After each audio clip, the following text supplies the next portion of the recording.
Thank you. So just as a reminder, I'll call this meeting to order at 6:02. This is the Town Council retreat of July 7th, 2026. Just as a reminder to folks, while this is clearly a more casual meeting, given that, we're eating dinner, and not in the CAT studio, we are being recorded for posterity, and this is still a public meeting. So thank you guys for joining us. Sherry, do we have anyone else online other than you, or is it just you? It is just me. All right. Well, thank you again for the food. We miss you in person. Looks like we've got everyone here except for Doug, so hopefully he'll be joining us soon. Just to set the stage for why we're here, since I think we have at least two individuals who are new to the council since the last retreat that we did. I think we did it before you were elected last year, Brian. Yeah.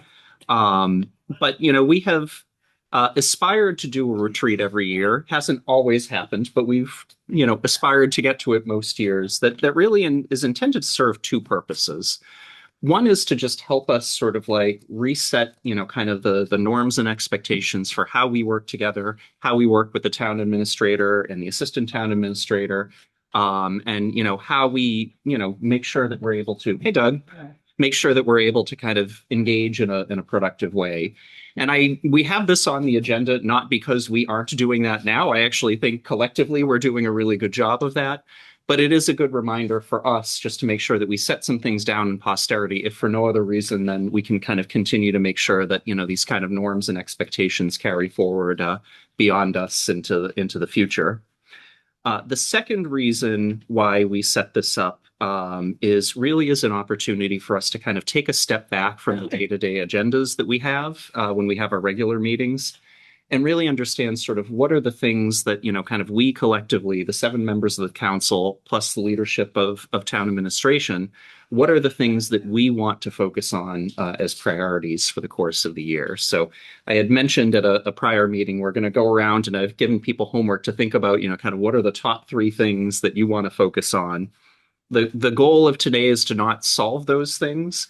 It may not even be to come to consensus that those are in terms of what our perspective is on those things. We're not going to have those debates, but we at least want to kind of get an understanding on the table as to what are the things that we want to make sure that we dedicate time to in the precious hours that we have together as a town council to make sure that we focus on. And what do we also want to translate into the goals that we ultimately cascade down to Dee as town administrator, and that she'll cascade down to her staff as well. So that's kind of the intent of today. I don't know if anyone has anything to add, but Dee, anything from your perspective that you'd want to add? No, I mean, I've found these to be very helpful, in other communities that I've worked in. It just kind of is a good more casual. It is still a public meeting, but a little more casual of a setting for us just to get together and have conversations about goals and goal setting. And it's helpful for me because that gives me my direction to then, when we start the performance evaluation process, to then cascade those down to the department heads. Any other comments, thoughts, questions? I had one planning document that I was looking for feverishly this afternoon. It was from a couple cycles ago. Mhm. It was like a 3-page chart of strategic priorities for the town council. I want to say it was done in like 2022, 2023. That was probably something I did the last time I was chair after we had this retreat. I was looking for it on my computer, looking for it on my flash drive. I thought that was a great document. I mean, I thought that really captured like the whole landscape of everything that was, coming up in town. Yeah. So that's something I'm hoping we could take a look at. Yeah. So the goal would be coming out of this that we will document what we talk about today in a format similar to that. So we'll bring that back to a future town council meeting just to make sure that, whatever I document, Sherry documents, that, we've captured everything that people said and we've captured it all appropriately. But the goal is to absolutely kind of put that together as, again, sort of a guidepost for us as to how we organize our time for the things that we aren't like statutorily required to do in our meetings. Right. Yeah. Yeah. I thought that was a great guide. Thank you. All right. Anything else? All right, so let's move on. Just roles, responsibilities, and council norms. So again, this is not to suggest that folks don't know this, but just to put it down on paper, for the public and for the future. But, just starting out, what are our roles and responsibilities? This is taken directly from the town charter. We're the executive office and chief policy making authority of the town, except for the powers granted to the town administrator. And we'll talk about that in a bit because our charter is actually very clear on what the town administrator does and what the town council does. I think it's sort of articulated almost as a board of directors working with the CEO as we think about our role. We do have some fairly limited, actually not really limited powers of appointment. We obviously appoint the town administrator. We also do appoint the town council, as well as most non-elected boards. We do have approval authority for certain positions, not all positions, but certain positions that are appointed by D. You've probably seen, for example, some of the fire appointments. Those have to be communicated to us, and we do have the opportunity to object, though in my time here, I can't recall anyone ever doing so. I mean, and I've never looked at that as an approval process. That's right. It's sort of it's written as an approval process in the charter, but The town meeting was that could be interpreted as a, because I was attending the town meeting. Yep. Could be interpreted as a vote of lack of confidence. Yep. The issue is if you really disagree, then you're really not approving someone who. So it's really not an approval. It's the fact that you're acknowledging and don't object. That's correct. There was a couple of times I wanted to object, but I didn't, out of due respect. Yep.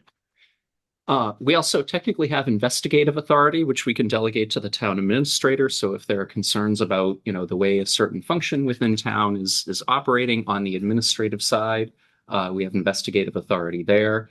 One thing that I think is important to note, and again, more for the public, this is probably where I get many questions. We are not a legislative body. That's town meeting. We do not pass bylaws. We technically don't approve the budget. We recommend a budget to town meeting to approve. We also have no sway over the adjudicatory boards, the ZBA, the Conservation Commission, and the Planning Board. While we do appoint members to the ZBA and Conservation Commission, they work independently of us. We have no influence on their decisions. This was something I looked back. So I was trying to find it, but when I was first elected, Steve used to meet with new members of the town council, and he had this article that he would share that I couldn't find the article, but I remember writing down a couple things from that article that, I always found really helpful. And I think when this body has worked well together, these are some of the things that have happened. Obviously, reading materials and preparing for all meetings is a big thing. Again, this is not to suggest that we haven't done that. I think we've done a great job on that. Where we have questions, particularly technical questions, trying to get to town staff before we have meetings so they can be adequately prepared. That's one thing I've tried to do, and I think the staff always appreciates trying not to kind of surprise them, particularly if it's something that does involve, kind of something that needs to be investigated, researched, giving them an opportunity to make sure that they can prep for that. The next two I think are really important as well, which is how we relate to the town administrator, making sure that when we're communicating to staff, we include the TA so that D or whoever's in that position knows what's going on so that they can manage their staff appropriately and also make sure that they're prioritizing the work that should be prioritized. Similarly, externally, when we're speaking on behalf of the town, making sure that we defer to the town administrator for that. So none of the seven of us kind of speak for the town. We speak for ourselves individually. And as part of our role, we give guidance to the town administrator for any of that communication, particularly in emergencies. When we had the rise of the Moors incident a couple of years ago, I had people texting me say, "What's going on?" And my response is, I'm not in the incident command. I'm getting updates here and there, but the town will communicate when we have something to communicate. Finally, please check and respond to your email and Govinda. So Govinda in particular is really important in terms of just getting communication out. Again, everyone's been great about that, which has been awesome. Phone regularly. I would say at least a couple times a week. You've done well, Doug. The town email is always more in question. We can help you get access to your town email on your phone if you need it. So Sherry has done wonders in helping many of us get that. Oh, no, I get. Do you mind if I ask a technical question about Yeah. email? So a couple of mine, I get these messages from the IT, like spam feeder saying this email message has been quarantined. Mhm. For some reason, it quarantines all my messages from Aaron Kinda. Yes. Same. Interesting. Is that Same. a glitch with the system? Yeah, and then You have to just approve it. Approve it. Yeah. But then it doesn't approve it for all No, times. it comes right? back up again Yeah, the next Yeah, time. yeah, same. So I think So I it's just because keep she, approving it. Yeah. I think it's because she uses an email client for it. Whether, I don't know if it's like MailChimp or something like that. But like she's the only one. It's because she contacts so many people outside of the town. It's triggering it. So because she sends those emails to the businesses and other non-town emails, it triggers like a spam warning. Yeah. And I think she's using, those are going out, I think, via like a constant contact Yeah. or like MailChimp or something like that, which I think is why. But yeah, it would be awesome if we could have those come through. Sends out a lot of It's valuable just a lot stuff. less effort to go in there and Yeah. clicking every time. She sends out a lot of valuable stuff, and I Yep. don't want to be missing it. Absolutely. Final thing, before I turn it over to Dee, just to talk about the town administrator role. One thing that I know I've highlighted to folks as they've come on is MMA does a select board training, which is really good.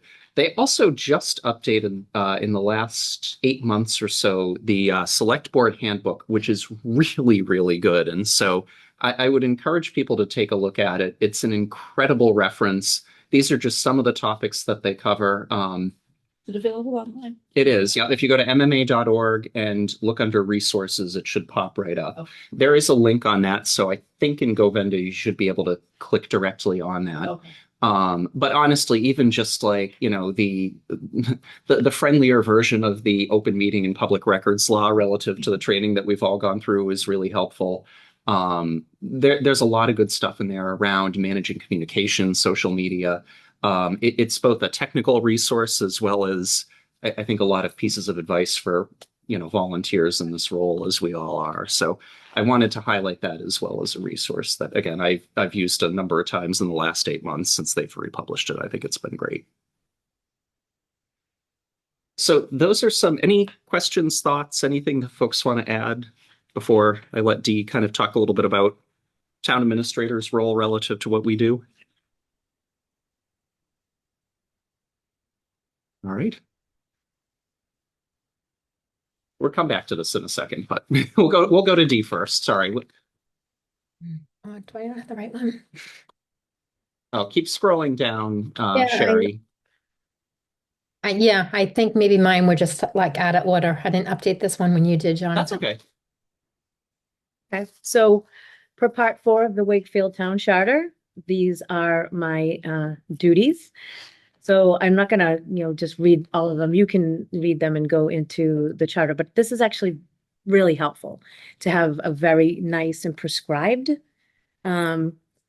part of the charter. In some communities, some don't have a charter, which is a nightmare. I can't imagine working in a community without a charter. Have you ever worked in a community without a charter? Oh, I would not. But this just goes through all of my powers of appointment, the compensation, what happens if there's a vacancy in the office, temporary absence. This is when I appoint acting, how you would hopefully never remove me.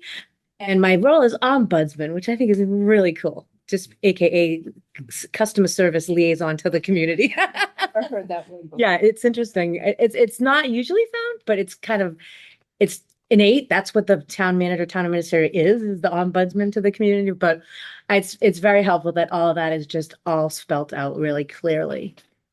Swedish word. Oh, does it? It does. what does it mean in Sweden? Like, what's the? It was actually created in Sweden as a form of governmental reform. It's almost like an outside auditor, circuit rider. Okay. So Neat. I had to write a Thank you. paper on it in college. Oh, way, that's wild. That was going to be my next question. All right. The reason this was created this way Yeah. was that At the time, boards didn't work together. Mhm. A lot of infighting. Board of Public Works would not listen to the Board of Selectmen, the Board of Selectmen. So there was a conflict in there.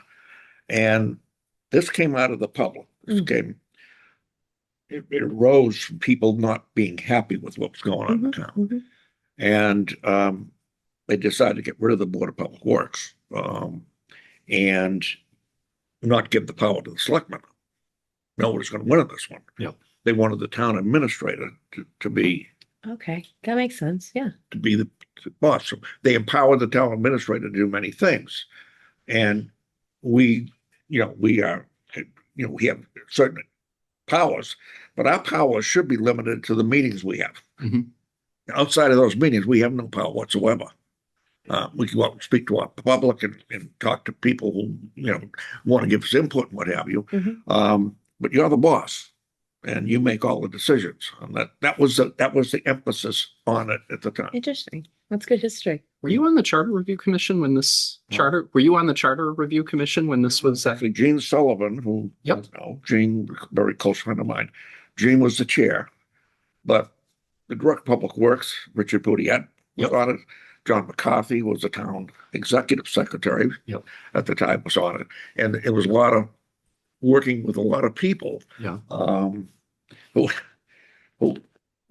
Person who I became fond of and I served with, who enabled that beautiful World War II monument across the street, was very, very influential. Phyllis L. Yeah, she was very, very influential. She was the one, and she was the instigator. Ah. That is an She- excellent word for her. And so basically they had to try to resolve everybody, and they brought people together, and this is what they came up with. Okay. Well, I love the title, so thank you. And I believe Phyllis is the reason there are 7 of us. We are I think, the only Town council. select board in the state with 7 members. Next slide, Sherry, please.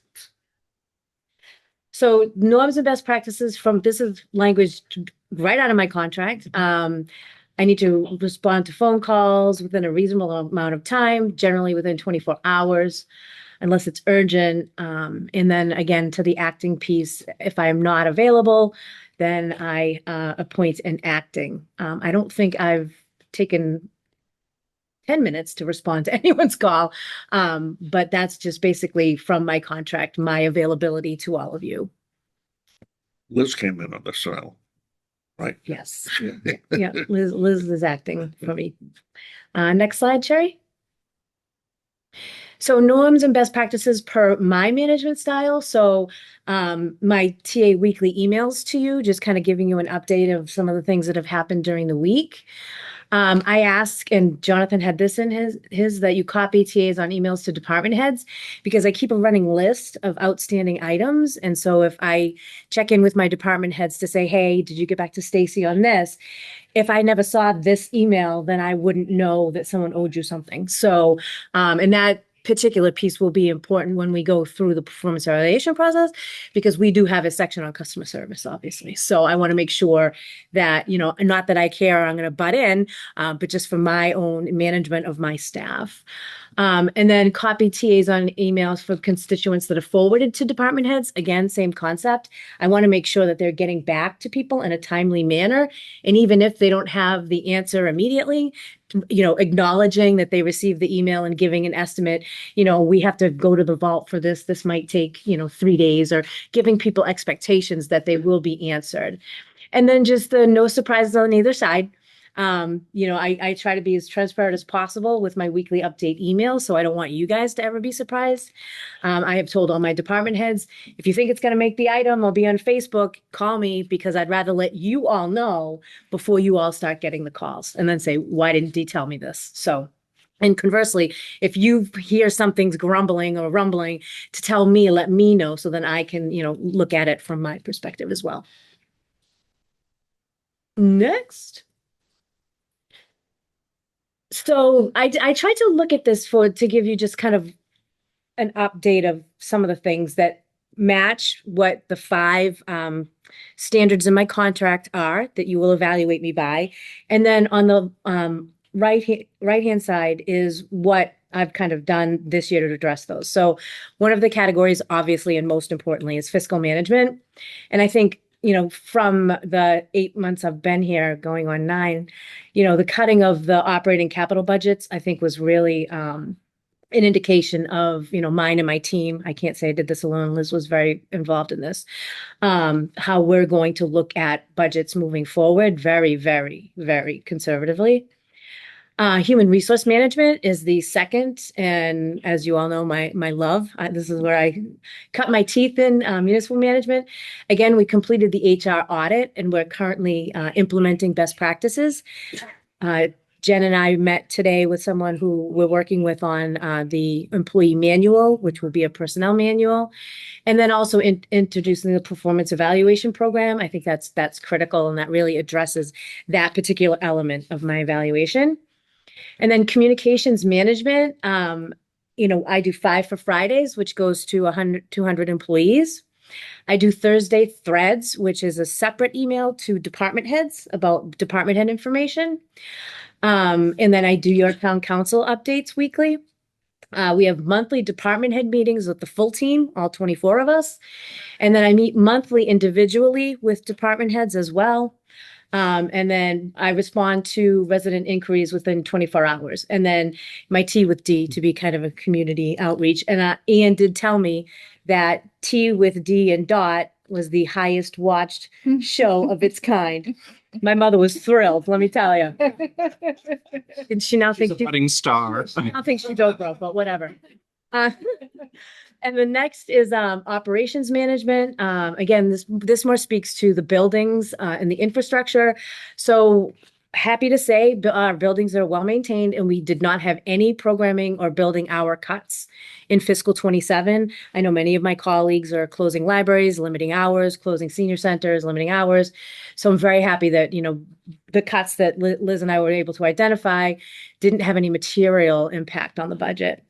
And then ethical standards. So all of these different things that I do, and I only list these to illustrate that I have trouble saying no to people, but B, all of these different groups have one or so levels of ethical standards. So the MMA requires adherence to the Code of Ethics, and I'm president of that association. I'm on the executive board of MMA. The DEI Advisory Board of MMA, Labor Relations Policy Committee. That's a similar committee to the one that Jonathan is on for fiscal. Division of Labor Relations Advisory Board. That's actually a gubernatorial appointment. And I had to fill out a 20-page background check thing. And then I'm an ICA member, which again has the same exact ethics code as MMA. And if you happen to look in my office, when you first walk in, right next to the candy bowl is my ICMA ethics thing. And I have it also on my wall. So that ethical standards is extremely important to me. I've been communicating that to staff that and Liz is shaking her head, that I expect the same from my staff. Do they refer to that as ICMA? I've always heard it referred to as ICMA. ICMA? Oh, I usually always call it ICMA. Oh, that's funny. She's on there, so she would know better. It's on ICMA too. It could be like ICMA. Caribbean, but I'm The acronym that starts with IC is a Yeah. little Yeah, ICMA. Some people call it JC the GIC. I said, sounds like an illness. Next. And so these are good. These are my proposed goals, and we can talk about them. So for fiscal management, level service budget for FY 2028. And by that, what I mean is no additions, except for those that are contractually obligated. We are going to produce as close as possible a full 150-page GFOA budget for 2028 and improve the budget process for town meeting 2028. So one of the things that I did last month was I met with Jim Sullivan to talk about the faulty things that happened in the process this year and how we need to have a different process for next year. So what I'm used to and what Liz is also used to, which makes this very convenient, is you start very early in the fall with revenue, because that seemed to be the biggest moving target of the whole entire process. Was now it's 5 million, then it's 3 million. No, it's 2 million. No, it's 10 million. So I want to get revenue stuff. So we all agree on what revenue is. And what happens then is we take off all of our fixed costs, like insurances, health insurance, our liability insurance. And what is left is the budget, is our discretionary budget, our operating budget. From there, I've worked in communities where it was a standardized percentage split between town and school. Some communities, it was high as 72% for the school, 28 for the town. Some it was 68 for the school and the rest was for the town. So that's a discussion that we'll need to have. But it's a committee made up of members of this board, members of FinCom, members of the school committee, and professional staff. And so we get together and decide what that number is. And that's the number that we go with. And whatever the deficit is at that point in time, that is the deficit that we're working with. So we won't get into this last minute finance committee meeting 3 seconds before town meeting and I'm sweating bullets and, we don't want to do that again.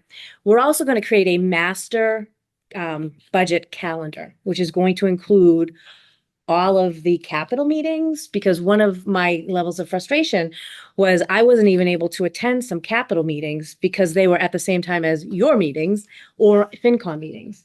So I missed a lot of the presentations that I really do need to see in order for us to prioritize our capital program. So we'll have all the capital dates laid out, all the tri-board meetings laid out. We will go before Finance Committee first and get their input. Then we'll come to Town Council for vote. Because if you recall, we had to re-vote several times. And that was very frustrating. And I think it doesn't engender trust and confidence in the public when, the people making the biggest decisions have to come back and forth because numbers keep changing. So go ahead. When you're done. Yeah. And that process will also include those FinCom subcommittee meetings that Liz and I didn't know about. So those everything will be scheduled. All the stakeholders are going to be in the room with their calendars. We're all going to schedule everything. So we have one master calendar that everyone has that has all of the dates of your meetings, FinCom, Capital, Subcommittee, boom. Yes.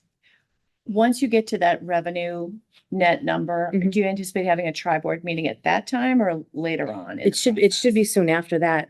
Yeah, Okay. that's usually how you do Okay. it. So Yeah. we have 'Cause I felt like it was. tri-board meetings on the Okay. calendar for the coming year. Okay. So we've reframed that calendar already just to try to get those meetings on the books now so that people can attend. But I think we've got one earlier in the cycle and I think 2 as we go through. I think one of the problems I found with the town shop was they really diminished the importance of the finance committee. So I like your approach. I think it's important. Believe it or not, other than the Dan Shermans and a few others, there's been a big turnover there. Mhm. And when you talk to the people who have left, they were frustrated. Mhm. And so I think it's important to give these people volunteer their time. We're not going to have Dan Sherman forever. We're blessed. And so I think you gotta make sure that they understand what we're doing. And I think your approach to going to them first is the problem I have with your position here is, I think we're heading into some really tough financial times. And I don't know how you can go through that and have a level service. You can't. That's where we're going to start, but that's Okay. not what we're going to. Okay, so let's have some Yeah. reality here, the Yeah, fact that, no. because one of the things I want to look at is the importance of some of the services that we now have. Mhm. Looking at, the town hall's expanded tremendously over the last decade. Mhm. Okay, what's the priorities here? Mhm. Because there's 2 things that I don't think we're gonna win the battle on is cutting back much in the school department. But I'm have the same belief on public safety. Mhm. So, before we start cutting back on public safety, I want to make sure that the other services can support what they're doing for the town. So what Liz and I have been doing and what we're going to be doing during the budget process season is we're going to tell department heads well in advance to give them time. You need to justify to me every single position in your department, why it exists and why it needs to stay at the full-time status it is. Can it be part-time? Can we put the duties in with someone else. You know, what's the return of investment on this person or this position? Also, when positions become vacant, Liz and I meet with the department head and say, okay, is this a position that we can give duties to two people and give them a stipend and cut this budget by $60,000? You have to prove to us that the demand for service equals keeping this position. We were very successful in North Andover in it actually eliminating union positions because, you know, we would meet with the department head and say, do you think you can live without this position? And with a little bit of tweaking, a little bit of, you know, stipend here and there, throwing that in, it's a flat dollar, doesn't go into pension and all that. Or it does go into pension if it's a reoccurring stipend. Yeah. But little amount compared to what you're paying for benefits, pension, Medicare, OPEB, you guys all know the routine. And that had worked too also in a unionized environment. We brought the union in and said, listen, we don't think we can keep, you know, Stacy's position, but if we divide it between Doug and John and give them both X amount of dollars stipend, we think that we can save those positions. Unfortunately, we can't save Stacy's. And it works successfully because Sorry, Stacy. sorry, Stacy. Because people, you know, there's no secrets in the big house. People know the positions that are mission critical and those that have been added out of comfort and luxury. You know, a lot of that happened during COVID, you know, when we were getting money thrown at us left and right. In North Andover, we made the choice not to fund any positions with the opera money because we knew it was going away. And so those are the positions that we're going to have to take a serious look at this year. Can we continue to fund positions that were previously, you know, funded by the opioid money, which is it's not in compliance with the state regulations? Can we still keep those positions? So when I mean level services, that's our floor, but we're going to be going into the basement this year. I have a distinct feeling. I have a quick question kind of on that. School administration, Mhm. who pays, does that come out of town budget or school committee budget? That's cool. School committee. It does, okay. And I don't foresee any scenario where there's not going to be some cuts on the school side, or we're going to have to do an override. That's because I know there are some departments that are well staffed here, but we don't have a lot of fat in a lot of departments. No. I mean, some of our departments just have one or two people, you know, like for administrative support. And we've done as much regionalization as I think I've ever seen anyone do. So there's really nowhere else to go there, you know, to regionalize. You know, we're not going to regionalize HR or whatever. So I think we're going to have to take some real serious looks. I mean, one of the more palatable things to do is just to reduce hours. Take us down to 38, from 38 and a half to 35 or something, you know, but that sometimes can affect service. So there's going to be some tough decisions. There has to be, you know, but I am standing firm with my 2.5% COLAs, you know, which, as Doug will remind us, is really not 2.5% with steps. But I think that's a very reasonable and good place to go. And I was talking with Labor Council, and he said that's about the norm for this time period. 2.5 COLAs. So I know there are some unions that are not going to be happy about that, but it is what it is. I was wondering, do you want to keep going through these just so No. I want to make sure we have a chance for everyone to kind of go around. Right. So then for HR management, again, implement the findings of the audit and then increase employee training. There really wasn't any employee training taking place on, you know, customer service, harassment prevention, all of that. We have done the harassment prevention, but we are going to train on customer service and all those good things. Communications management, again, continue all the existing modes that I'm doing, all of my email updates. But also this year, I want to work with WCAT and the Wakefield item to see how we can increase the town government's profile. And by that, meaning highlighting all the good stuff that we do. I think as municipalities, we are the worst marketers in the whole entire universe. We don't really promote what we do and what the good work that our people do on all the projects and that we have going 24/7, 365. Operations management, continue to maintain the buildings and hopefully maintain existing levels of service, hours, and programming for fiscal 2028. Even if we have to reduce hours per position, we can stagger them to still keep our operations running as smooth as possible. And then again, ethical standards, continue participating with MMA and ICMA. Here you go, ICMA now. Bring ethics training to staff. They haven't had ethics training. And I know we all take the silly state test, but that's a little bit different than having somebody from the secretary's office standing in front of you. And then roll that out to boards and committees. So in North Andover, we had the town clerk ran a board and committee training where all boards and committee members would come and she would go through all of those things that we talked about, open meeting law, posting, meeting minutes, compliance with all those things. And it was really, really well attended because you had to have food, you feed people. But it was really well attended. So a board member couldn't say, well, I didn't know about XXX. It helped, acclimate people to the website, where boards and committee members could find things, what the proper, communications, chain is, things like, copying D if you're going to email Tom Mullen, just those sort of things. Those are very helpful just in smoothing operations and making sure that everyone's on the same page. One question about the budget. Maureen brought this up during our budget process this year about I'm calling it a narrative section for each of those sections on the budget. I think it was one of her like primary asks, which was to have a description of where the budget has been and where the budget's headed. So a GFOA budget, and Liz has made these and done these, so she knows better than I because I haven't actually created, I've contributed to it. But each department has its own section.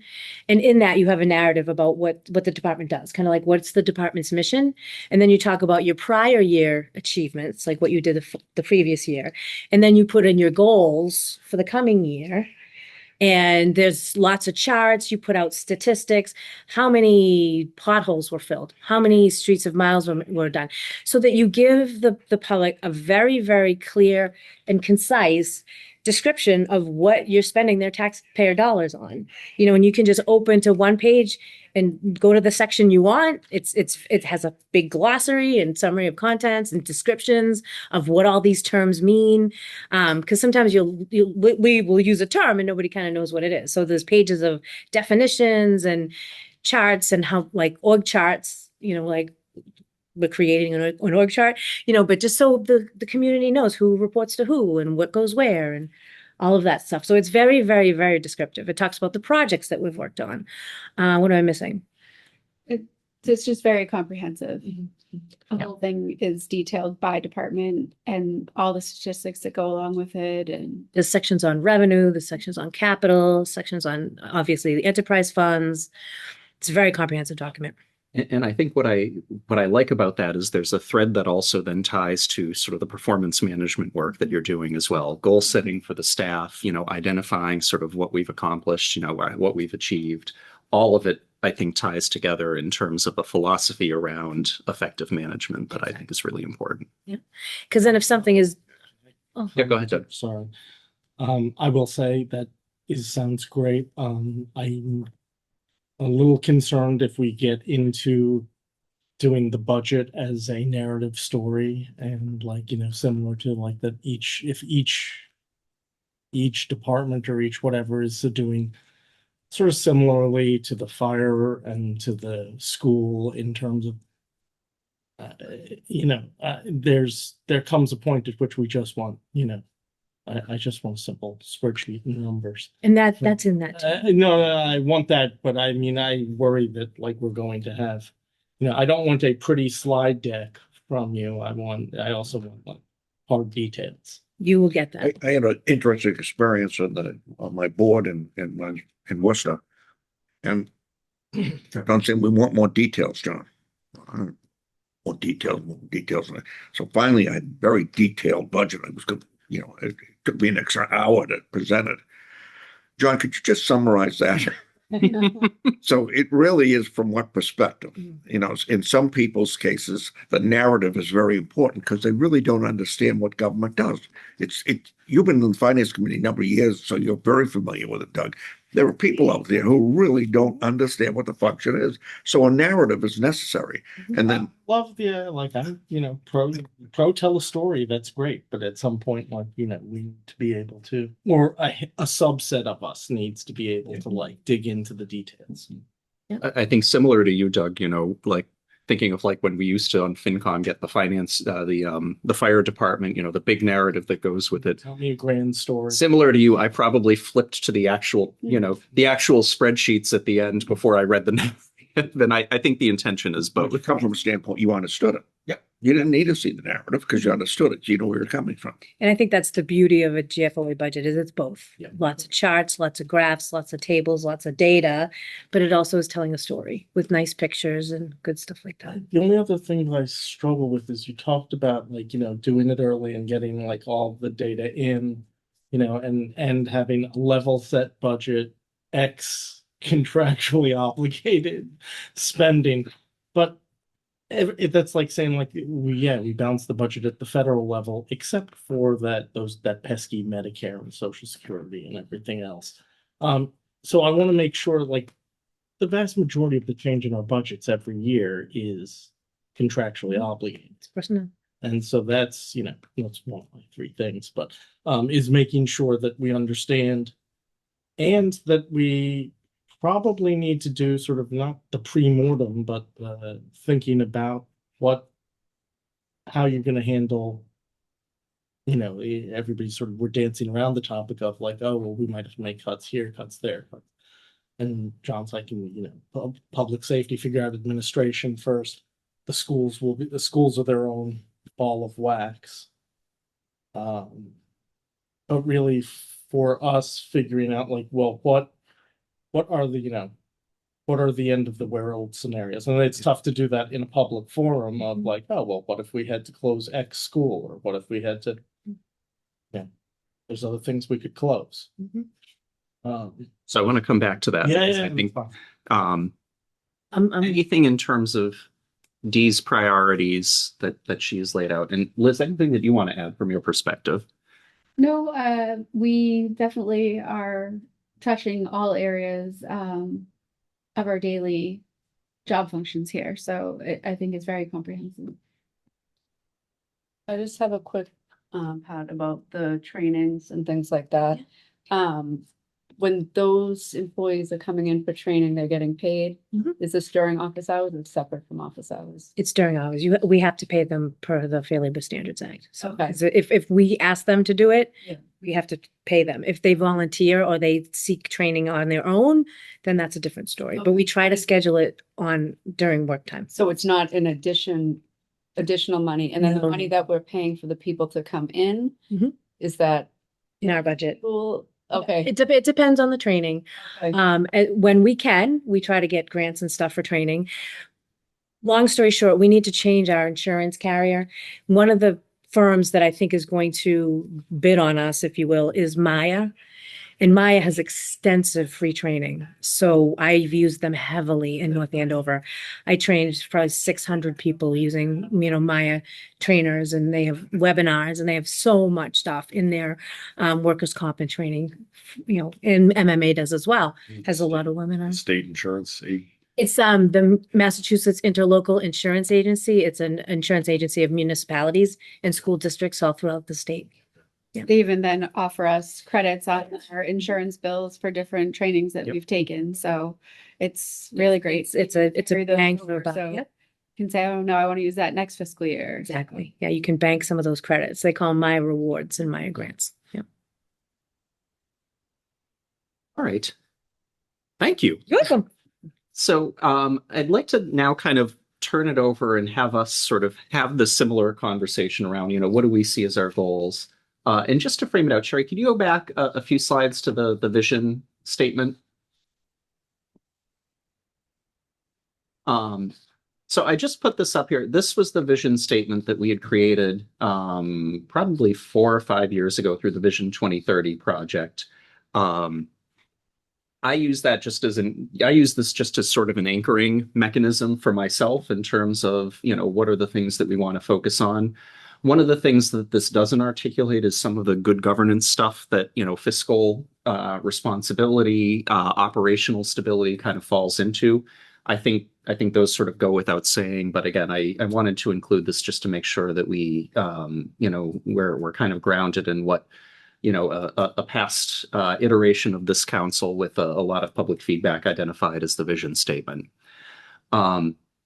But with that, I'd like to go around and just have everyone speak to their priorities, and not to put you on the spot, Amy, but just out of fear that you might have to be called away at some point. Start with you. Sure. So I'm glad to see on here, number 3, because that was part of my thing, the safety walking stuff. There's one area of concern of mine, especially around the lake, that dirt path that goes down when you're on Main Street and you can kind of cut through. You could go around the bandstand. You can Oh, cut yeah, that down goes the like dirt right by path. the lake. Yeah. Yeah, really, really needs to be looked at and needs to be repaired, desperately. It was brought to my attention while I was working. I had a patient that had fallen down pretty severely down that hill. And the more I meant to bring pictures So with on me. Avon Ave, and then Yes, cutting across to. like if you're gonna go to the playground. Yeah, yeah. Yeah, Yeah, it's pitted. There's some rocks. I've It's almost very- fallen myself walking at night. So yeah. It's really bad, and people walk, they have strollers, they have bikes, just walking is bad. So that was one area of concern I wanted to talk about. One project that I kind of have already talked to Dee about, working with Cataldo to try to get an AED and like a first aid type thing that will be donated to the town. I spoke with Dan McGrath, and we've kind of come up with an idea of where the new bathhouse is going to be, over by Vets Fields, thinking that that would be a good spot to have that. My main concerns with a lot of things is health and safety for our residents. That's kind of like what I'm trying to bring to the table.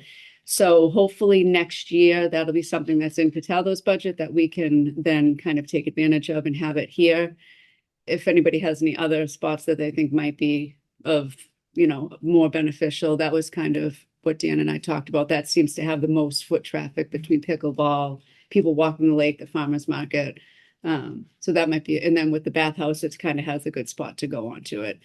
That's a great idea. Thank you. And like, I love the idea of AEDs not in schools, Yes, because like kids don't have heart attacks. right. Would you guys train on that too for, We could, yep. Cataldo does a really good job. I'm just thinking of maybe like the rec, Yeah. the rec leaders, Yeah. And what's nice is with the AEDs, they talk to you, so they tell you what to do. But we could definitely get, even if it's just me, could come in and just do a brief, here's a mannequin, here's how we. Even though they talk Do to it. you, it's good to have them. Yeah, exactly. Because people panic. oh yeah, and they're intimidated by just Do it the, to someone I do, that when I lives. start, Right? Exactly.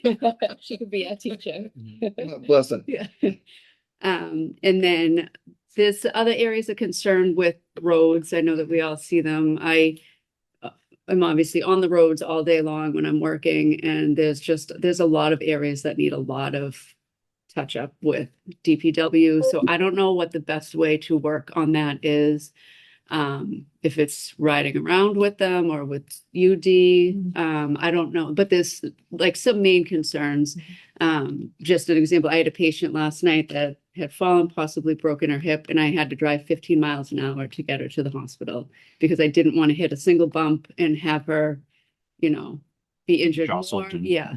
Mhm. So just there's a lot of like safety things like that. And even just for the comfort, we all pay to live here. Nobody wants to ruin their car by doing all of these bumps and everything everywhere. So I've been creating a list of different spots. So awesome. Kind of Yeah. touches on the town engineer's pavement management system.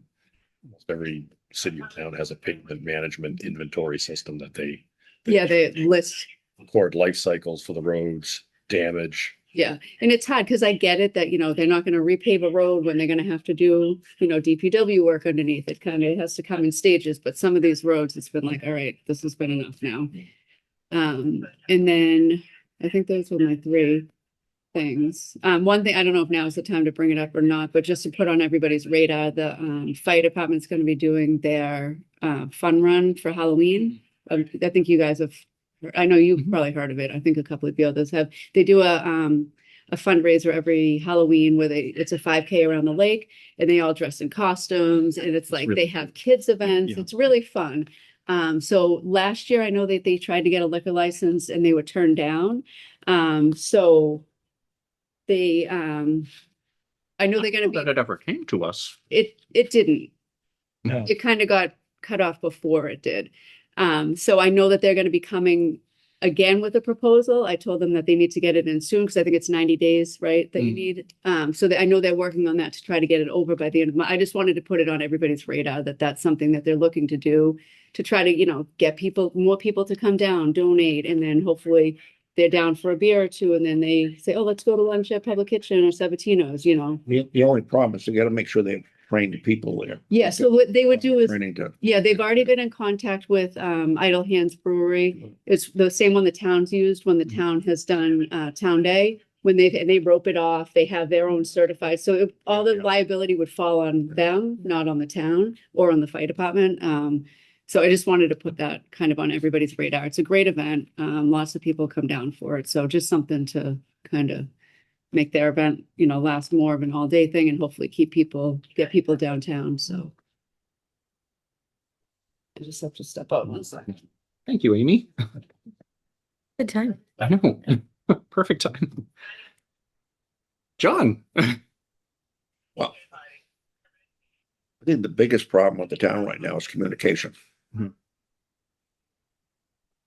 I brought this up before.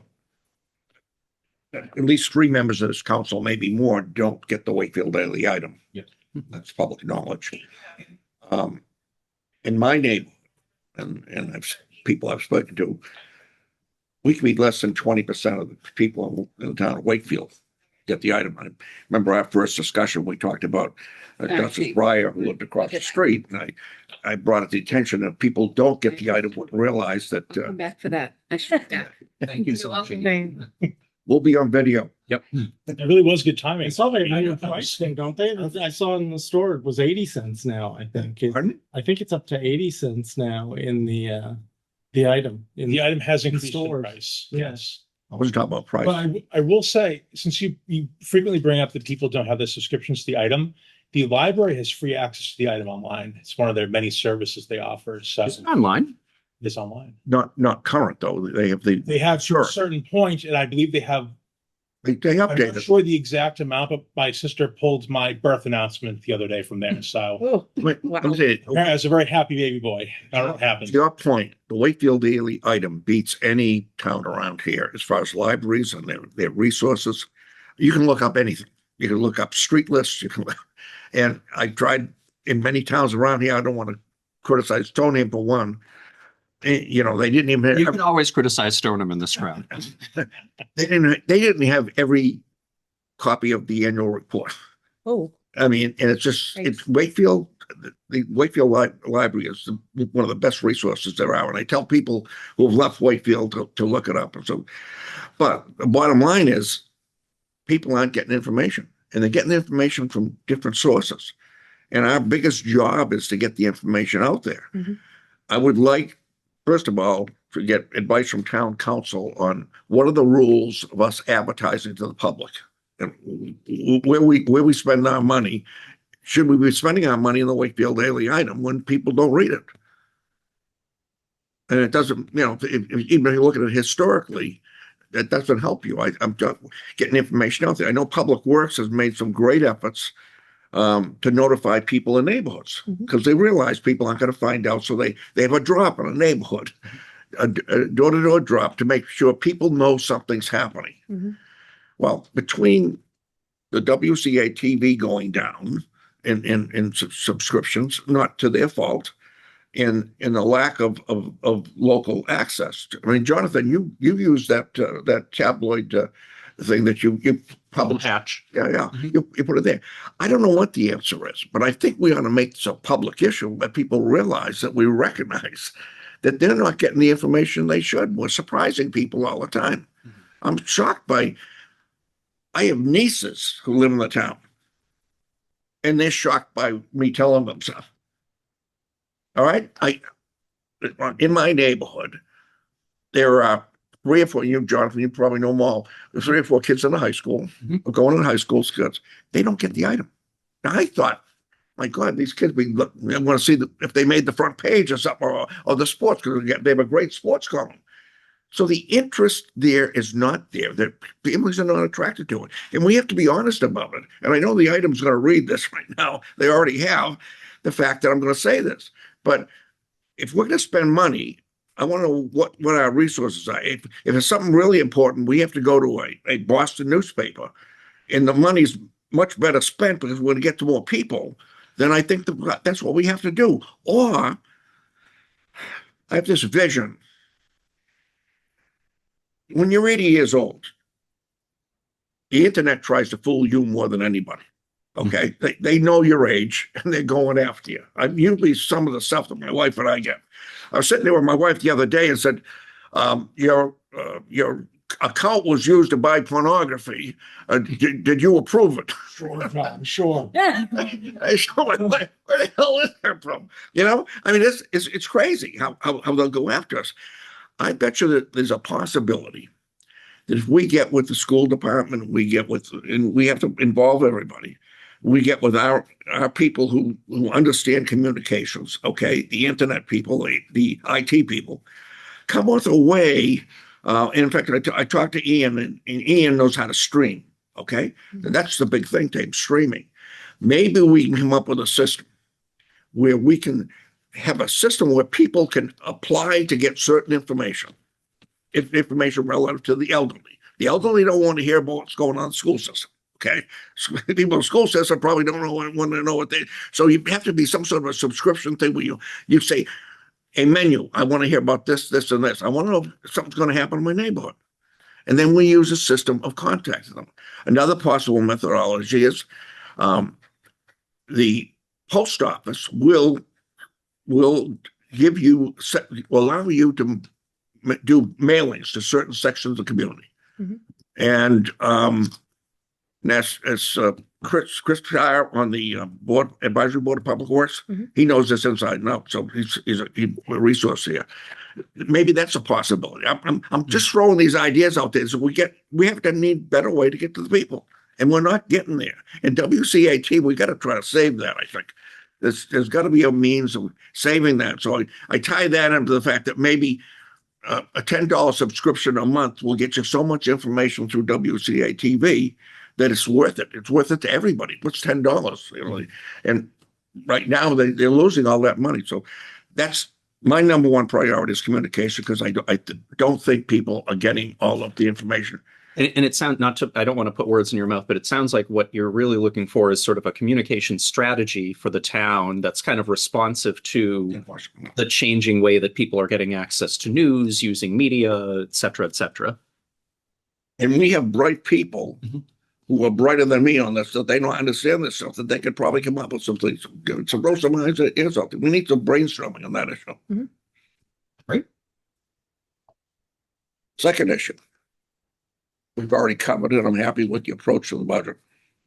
That's I came in here with, that's my major concern is I don't like the way the state's going towards it, using their funding source. I don't like the way they're approaching this. And I'm tired of hearing about new houses. Wait a minute, let's take care of the people we have here. They're talking about new housing. And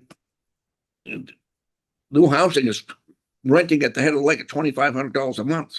I'm not sure I can afford that. That's for a studio. Yeah, I know. Say, You know what I'm saying? I mean, so I think we need some, collectively, hopefully collectively, through our new representatives in the legislature, no offense to our current rep of my district, but I mean, we are going to have a new state rep, we're going to have a new state senator to try to convince them. And I know that this is not a simple thing for them. This is not them. They don't have any power in there. They go in there, a young senator or a young state rep. It's a leadership in Boston that has to change. But I think collectively, we should make that point to them. The fact that, when the funding sources, their priorities are just the wrong priorities, I think. And cities and towns should be saved. And do I need another one?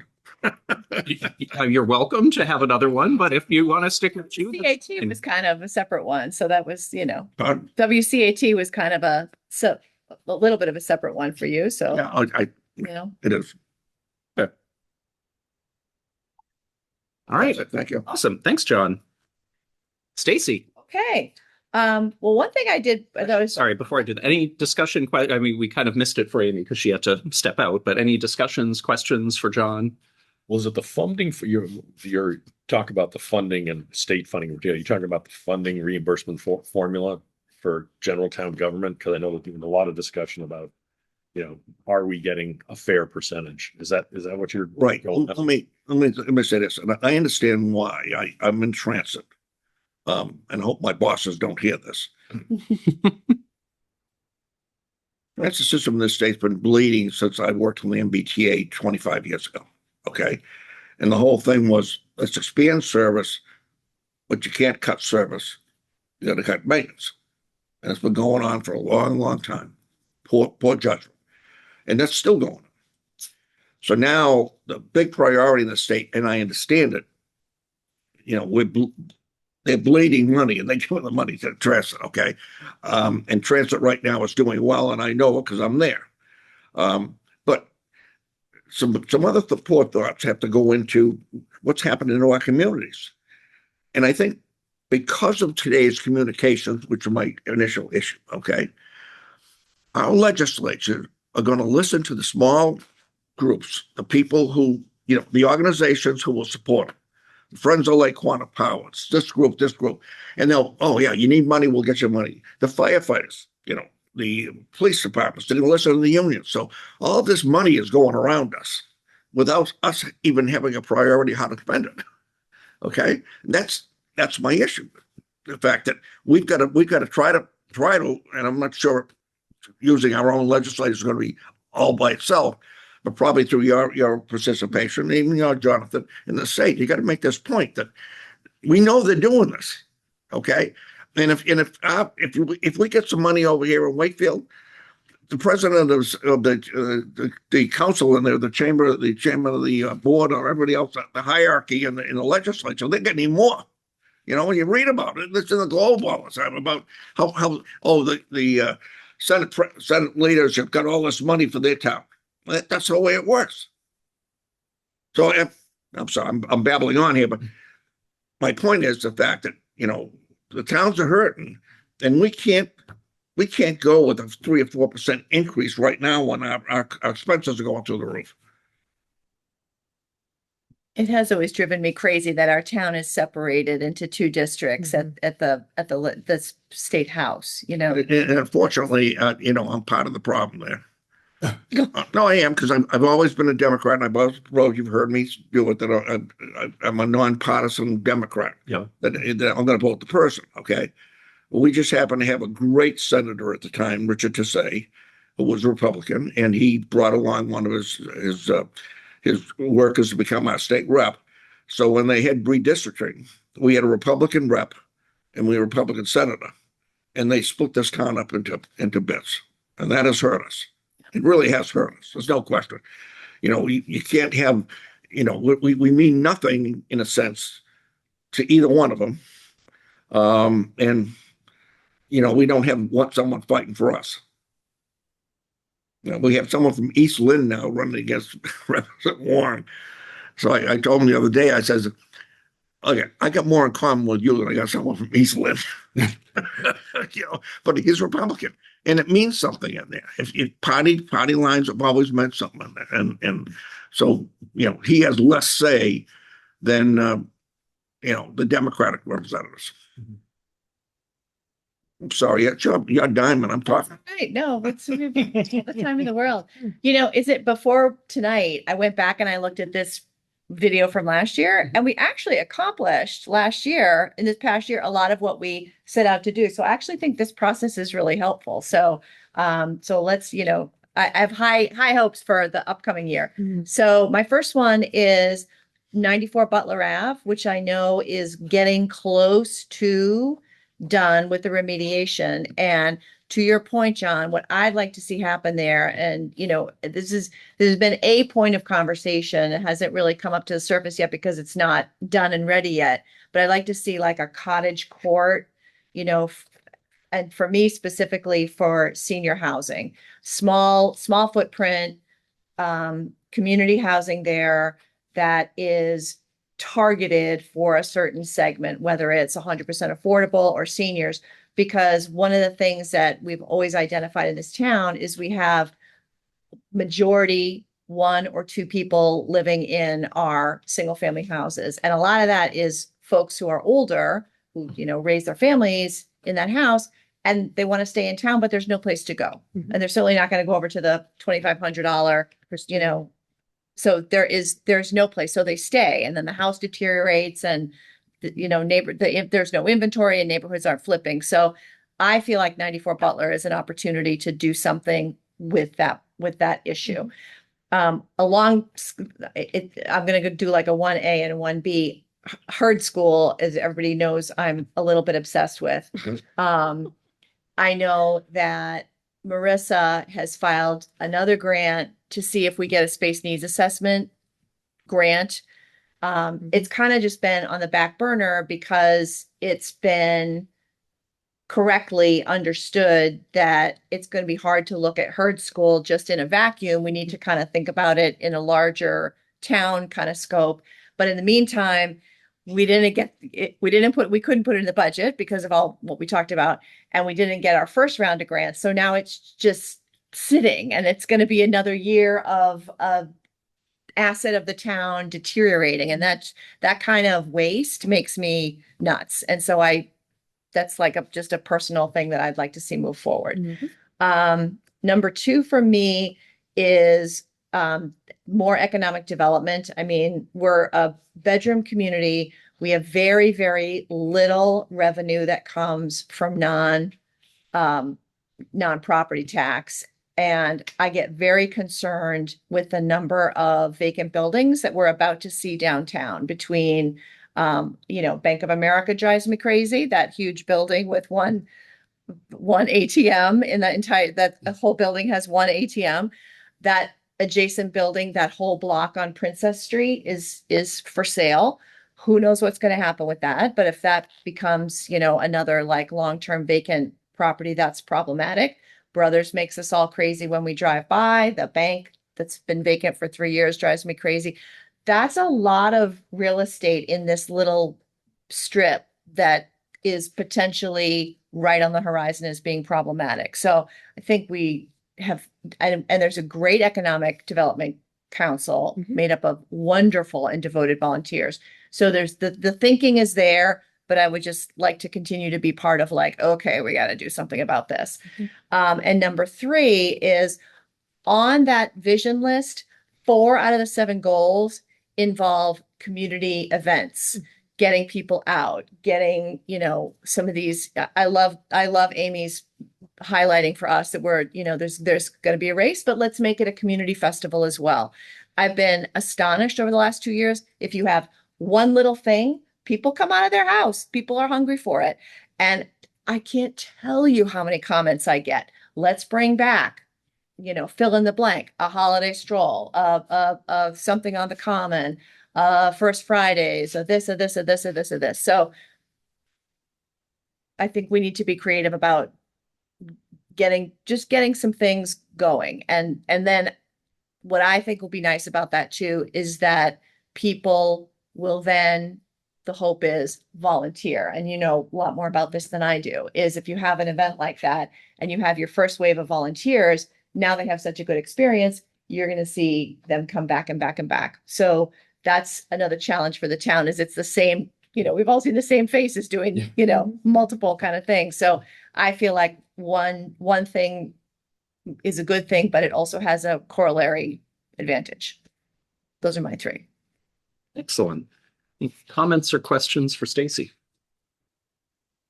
I would say one of my biggest concerns with the herd is I've seen what happened to other schools in town and town buildings that were not maintained. The Franklins have very expensive condos. My understanding before it became condos, it was a dumping ground for town stuff. The herd is becoming that. It's already, there was a homeless man living in there. It stores books, but we might not have the heat on. The longer we spend not doing anything, the worse it's going to be. And then I'm afraid we're going to make decisions based on the current state at that time and not preserving it now. I attended the middle school before it was renovated, and it was long past due for updates, but there were a lot of things that were, I'd say, choices to, it could have used paint. It had a terrible smell. Some bathrooms didn't have doors on stalls. These weren't big budget items. It was a choice not to maintain these things. And I hate to see that with all of our town buildings. And I saw the herd at the last book sale, and it's getting to be one of those buildings. And it's just going to get worse. I believe we put in the budget, right, Dee, 50,000? We got past that, but you were doing an assessment of. Oh, we did. Out of the We budget. just had to come Right out of at the very, come out at the of budget? very last That was minute. the- It was yeah, one of the- those like last minute things that To went, balance when the it came down to it. I Yeah. thought I suggested that, and I thought you hit me. It might have been me. I'll chime in on the herd school as I'm, generally the lone advocate for holding on to it and whatnot. Or certainly holding on to the land versus having it developed. In general, I think, the notion that we can we're probably not going to spend the money to make the herd school a viable, some sort of community type place. But we also have to acknowledge the herd school's getting, if we sell it or whatever we decide to do with it, that thing's coming down. So like, do I care that much about taking care of it for the next couple of years? Probably not, unless we truly think that that there is some merit in renovating it. It's in an awkward place. For developing a lot of things. I think it could be useful as, I had thought of it as some sort of artist space or something like that. Having it be, but we've got a lot of those. We had not a lot of those spaces, but we have those spaces in town. I guess my feeling on the herd is I also don't want to sell something to a developer that you can't ever get back. Like once you sell these things in the town, you never get Right. that piece of property back. We don't really there's no pressure to sell it right now. I mean, notwithstanding potential economic difficulties, but I would hate to sell it to cover, a 333. So I don't want to sell long-term assets for short-term gains. So, go ahead, John. I don't think the purpose is to gain here. I think that, right now, it's not uninsured. We cut the heat off. Mhm. I did remember that right. Certainly last week. And you either have to have a reason and a way of doing something else. And I don't see that in the fact that, so I look at it as an expense because we're really not taking care of it. And it's going to become a liability in the fact that it is a liability. I mean, if anybody breaks in there and someone gets hurt or anything like that. So I don't look at it that way. We have more property. You know that. I mean, we have all sorts of property. We had a bunch more before we sold Montreal. Before what? Before we sold off a bunch of the schools, 10 years ago. You don't know when we're getting the next boom in terms of population. I don't know. Maybe we're not. Maybe we're not going to be, we've had this population boom. We don't even have a population boom. Everybody keeps emailing us about concerns about having too many people. Let's get the people moved in first, and then we can talk about whether we have too many people.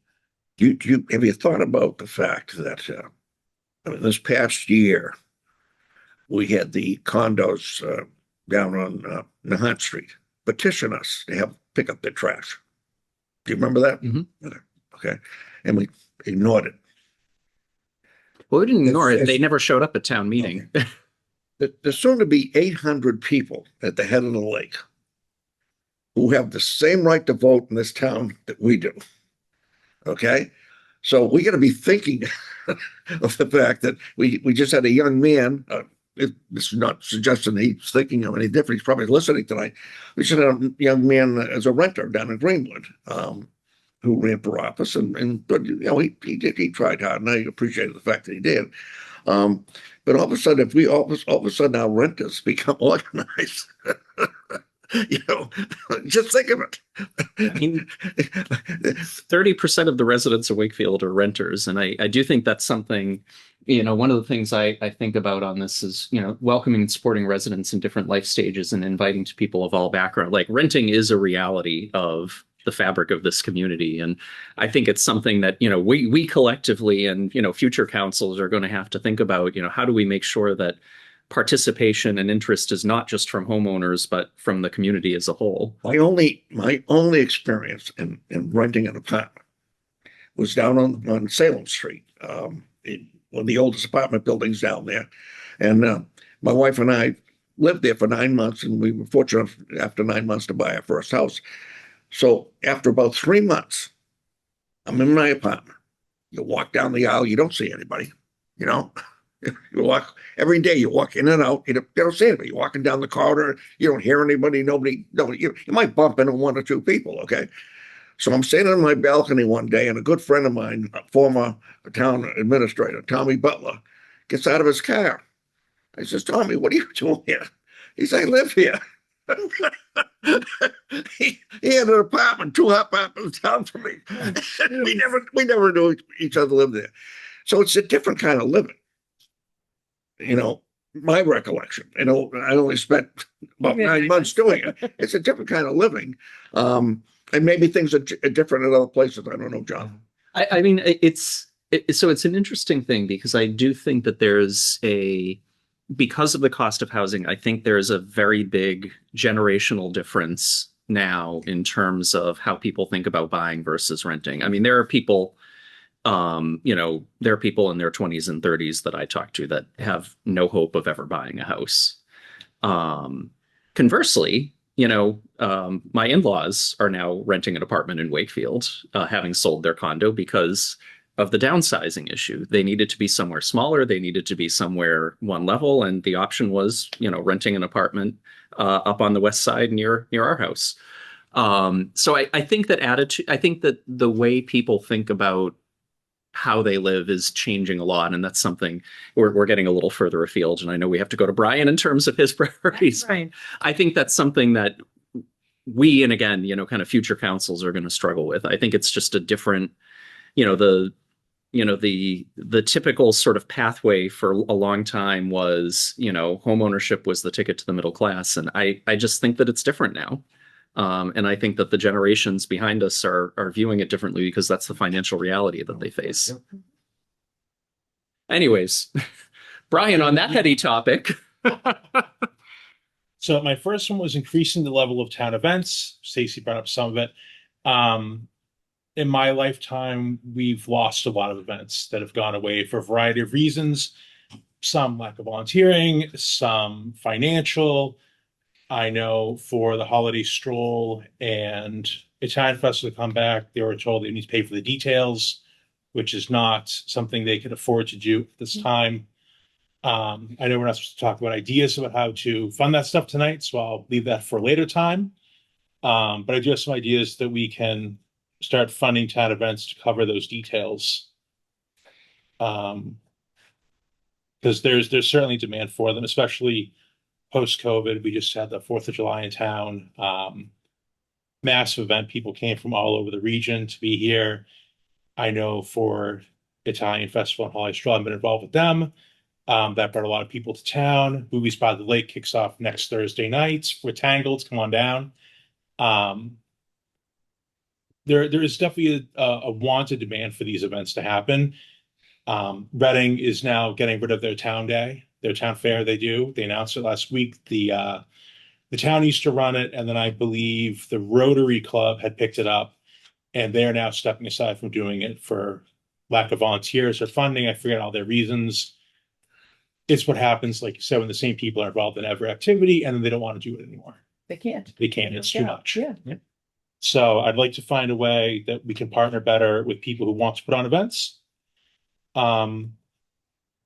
With regard to roads, I think we all know we have some road issues in town, particularly Main Street over in Greenwood, where the Melrose Wakefield facility has been torn up for quite a while. I know there were some issues where they paved, had to dig it up, and now it's cratered.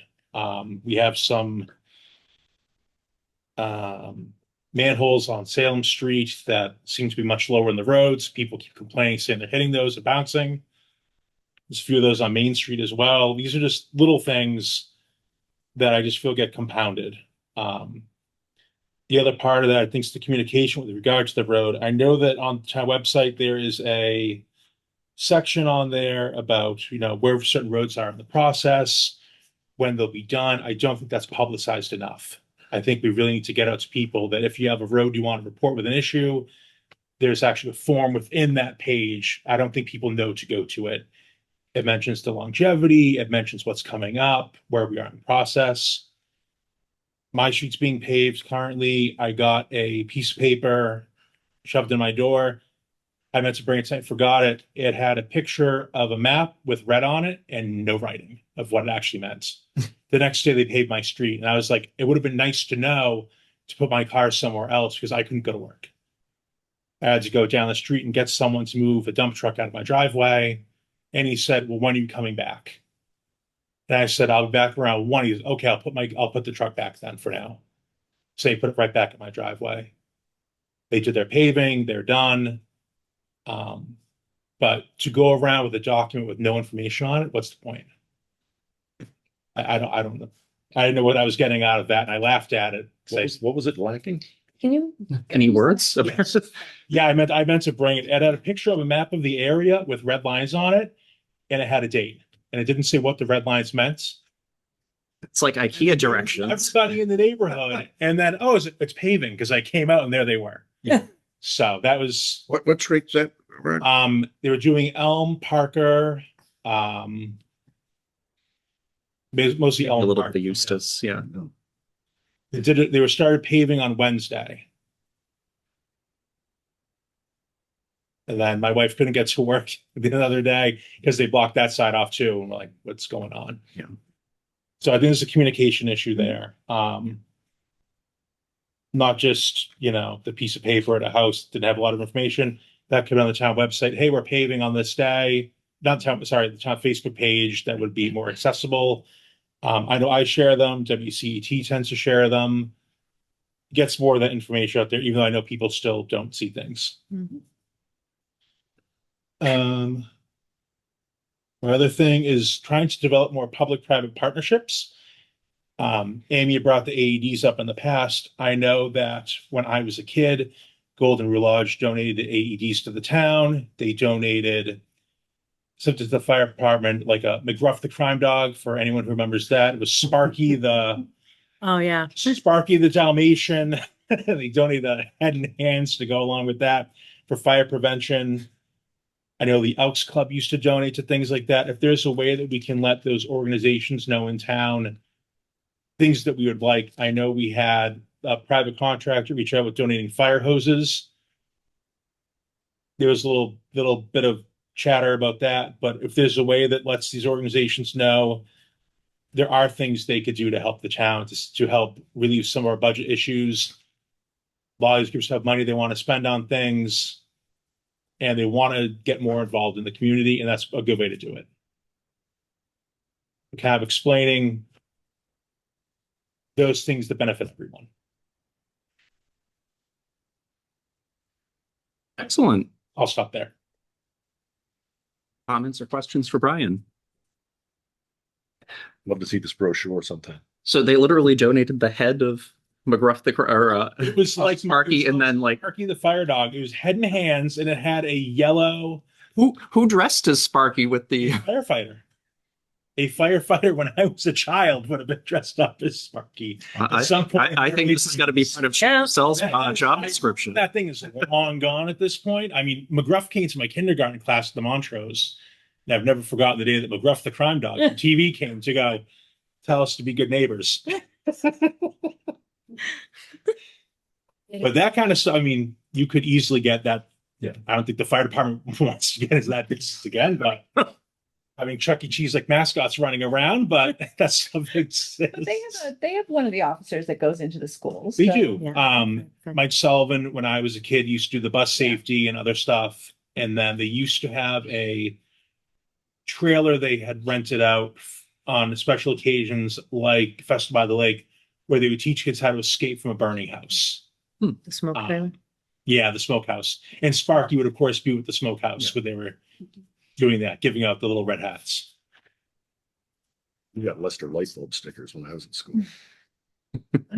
You bring back whatever Lester, maybe a different name, but Remember that there was the dancing light bulb that taught you to save energy. I was so deprived of all this in Framingham. I don't remember any of this, so I was a latchkey kid in Manhattan. We had, Maybe- we had UNICEF at Halloween.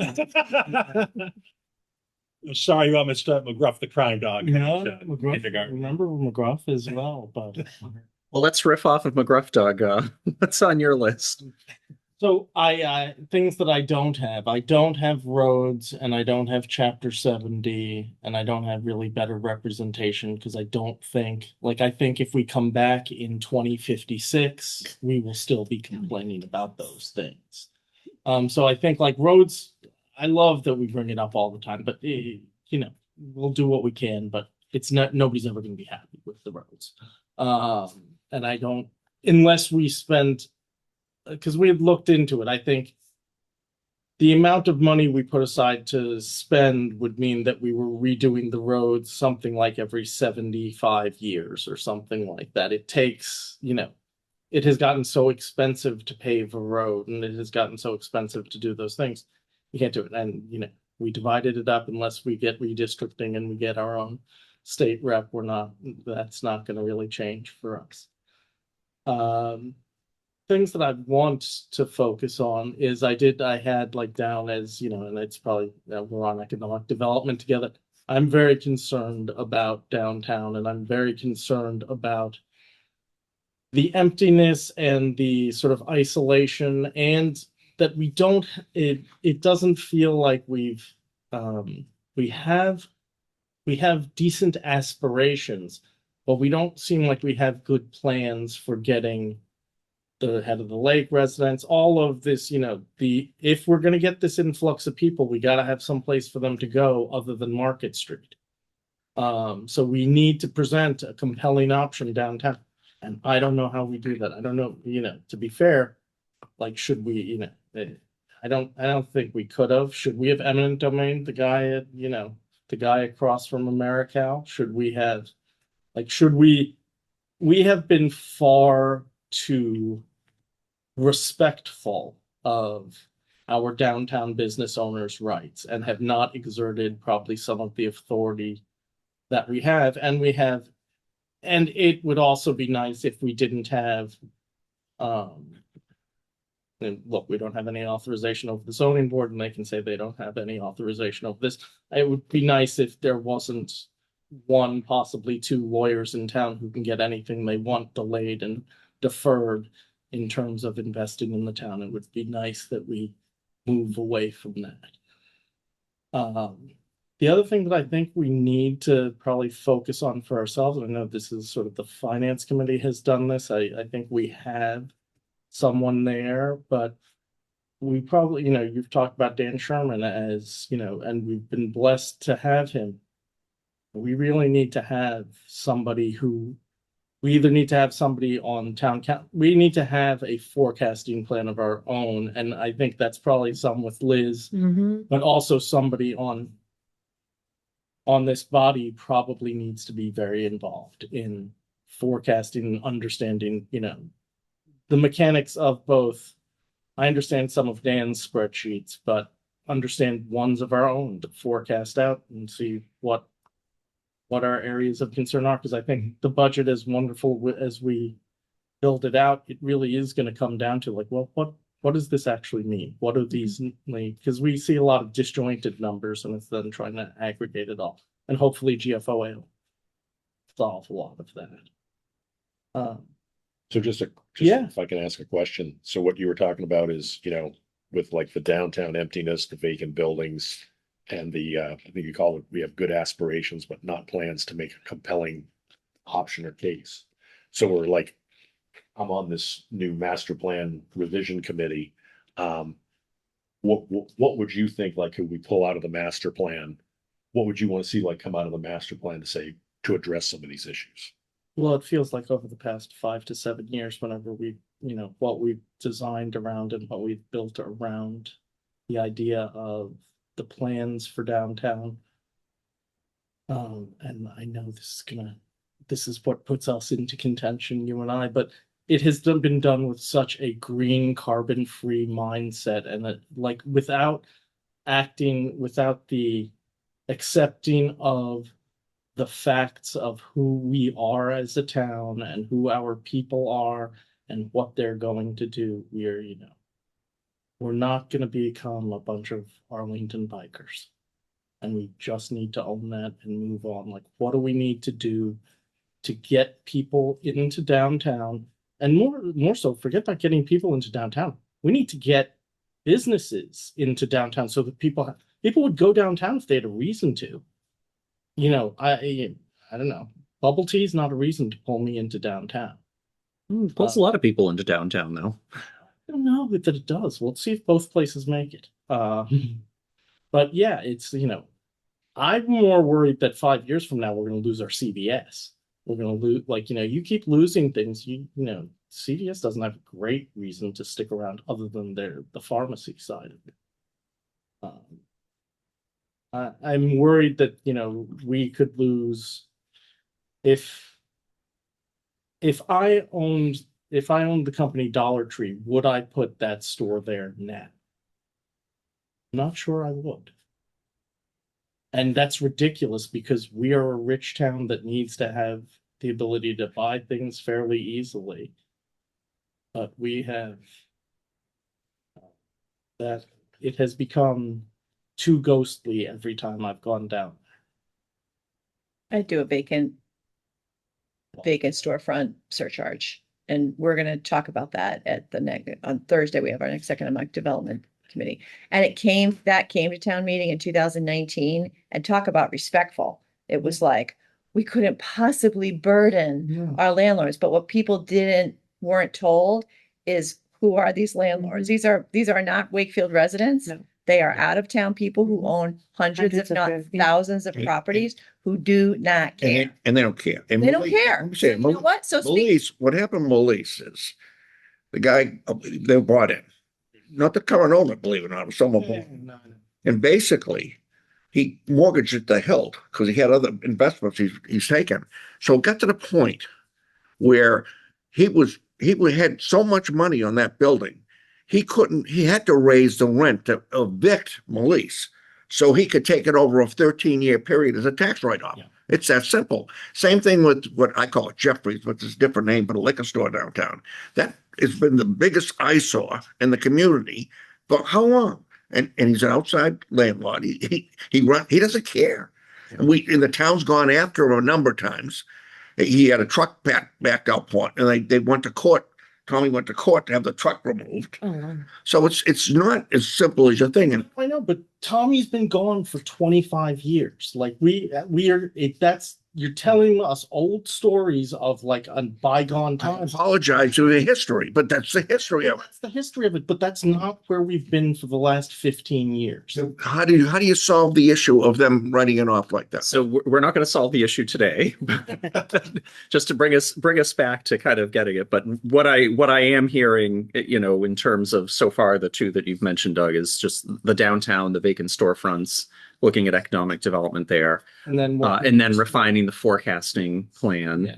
And figuring out our budget and making sure that I don't know that we need to. It's an interesting question. Like, the school side of things is always, brought up, but I feel like we do need to have a solid, at least economic framework with the schools in terms of understanding sort of shared beliefs, but also shared ideas of where we are financially.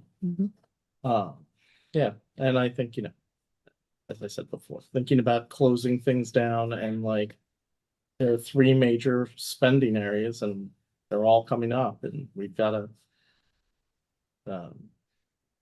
They also need to understand that the salad days for, for compensation is over. Hopefully the salad days for the town are not over, but like, And was your third the herd? no, I. No, school. The third was budget sustainability with regard to solid economic framework for the schools, where we are needing to make some tough So decisions. forecasting was separate from the schools. Okay. So Stacy, that's mine. I don't think we'll be able to hope up next year. Optimistic. Well, I mean, We'll like, make progress. like I said, that's kind of why I went back and looked at last year's Yeah. meeting, because you tend to, you lose the forest for the trees. And when I went back, I thought, oh, okay, actually, we got a lot done. So it's important to just keep pushing, I think. Yeah. Questions or comments for Doug? I have a question more about this, how the school budget works. So we break everything off. There's two parts of the town budget. There's the school and there's everything else. Mhm. And they communicate, FinCom makes suggestions for both sides, and then town meeting ultimately decides what ends up happening. So there's been a lot of concern after the town side made cuts, the schools did not make cuts. Is there a plan if they don't do that again? Well, so I think it goes back to Dee's process, right? Of starting with, here's what the revenue picture is for fiscal 2028. Here are the fixed costs that aren't going away, and then assigning a very specific budget target for the schools in the town side. And I think that's the piece where what we talked about the fiscal condition of the town in the tri-board meeting in the fall, we didn't really have that very clear, like, this is where revenue is forecasting. Therefore, you can't come in at 6 if the revenue is coming in at 3. I think that's what we're trying to get to, is a very, very clear target to say, like, this is what you have to work with. I mean, for all of us, this is what we all have to work That's with. what I'm afraid is, so Superintendent Lyons got a raise last week. A bunch of people reached out to me and said, why is he getting a raise if the town is broke? And I said, I'm not on the school committee. I don't know.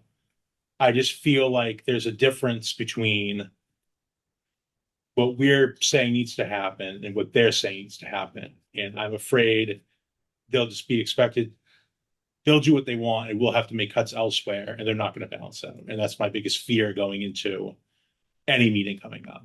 I mean, I think once we get to that point and we say you get, I'm just picking a number, 70 million, town gets 40, whatever those numbers are. So don't come back to us at 80. Yeah. If you come back to us at 80, how are you going to bridge that delta? Because we don't have the free cash. And this is how, say we come in at 41, how are we going to get back to 40? Exactly. And that has to be the conversation. That has to be the hard choices to say, this is what we can give you to run your operation.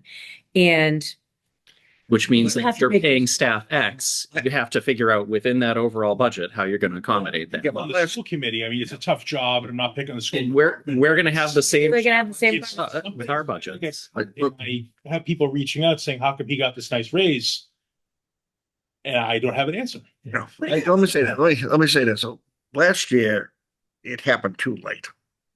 Agreed. And that wasn't a regular town meeting. And they were pouring out of the aisles. People were coming out of town meeting because for the school budget. That Well, was. that's how it always is. Though. That's not a new thing. So the bottom line is you have to preempt that. You've got to talk about it ahead of time. Call the school committee in front of you, the school committee and the superintendent, and basically say, hey, guys, folks, let's be honest here. Okay. So, cause last year you did an end run. We were ready to cooperate. You weren't even ready to cooperate. I thought Superintendent Lyons, in fact, I'm very impressed with him. He did a great job in explaining where he was coming from. And he had different numbers. And he was arguing those numbers. And Liz, he had an argument, right? He had a reasonable argument, the information he was getting. So I think that's something that you've got to cut off in the beginning. And we have to as well. I mean, you can't babysit the school committee. You just say, hey, wait a minute, folks, you can't be affecting public safety or the rest of town government for the fact of your behavior. So that's my opinion.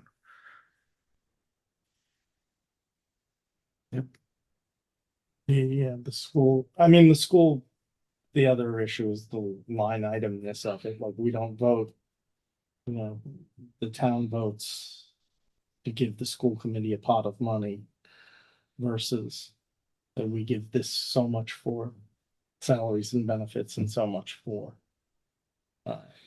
other things. But again, I think the upside of, Doug Lyons has been here for quite some time. He's like, this is, potentially the last contract of his. You wouldn't want to be fair, from the other side of it is he's had relatively successful negotiations with the teachers union. And so you're going into that, you probably don't want to be bringing in somebody brand new to renegotiate the teacher's contract and whatnot. So, my guess is that's the premise around it. And I'm glad we have him for, I assume, the next 3 years, is it, or is it I think 4? it was 5 year, It's- a 3 with it a ends up 2-year being extension. 5 because it's an extension. Yeah. It'd be great if he's here the next 5. I don't, but I think, yeah, by the way, the leaders of organizations have, make more than they did 15 years ago when he started, and he's gotten raises along the way, but he's not.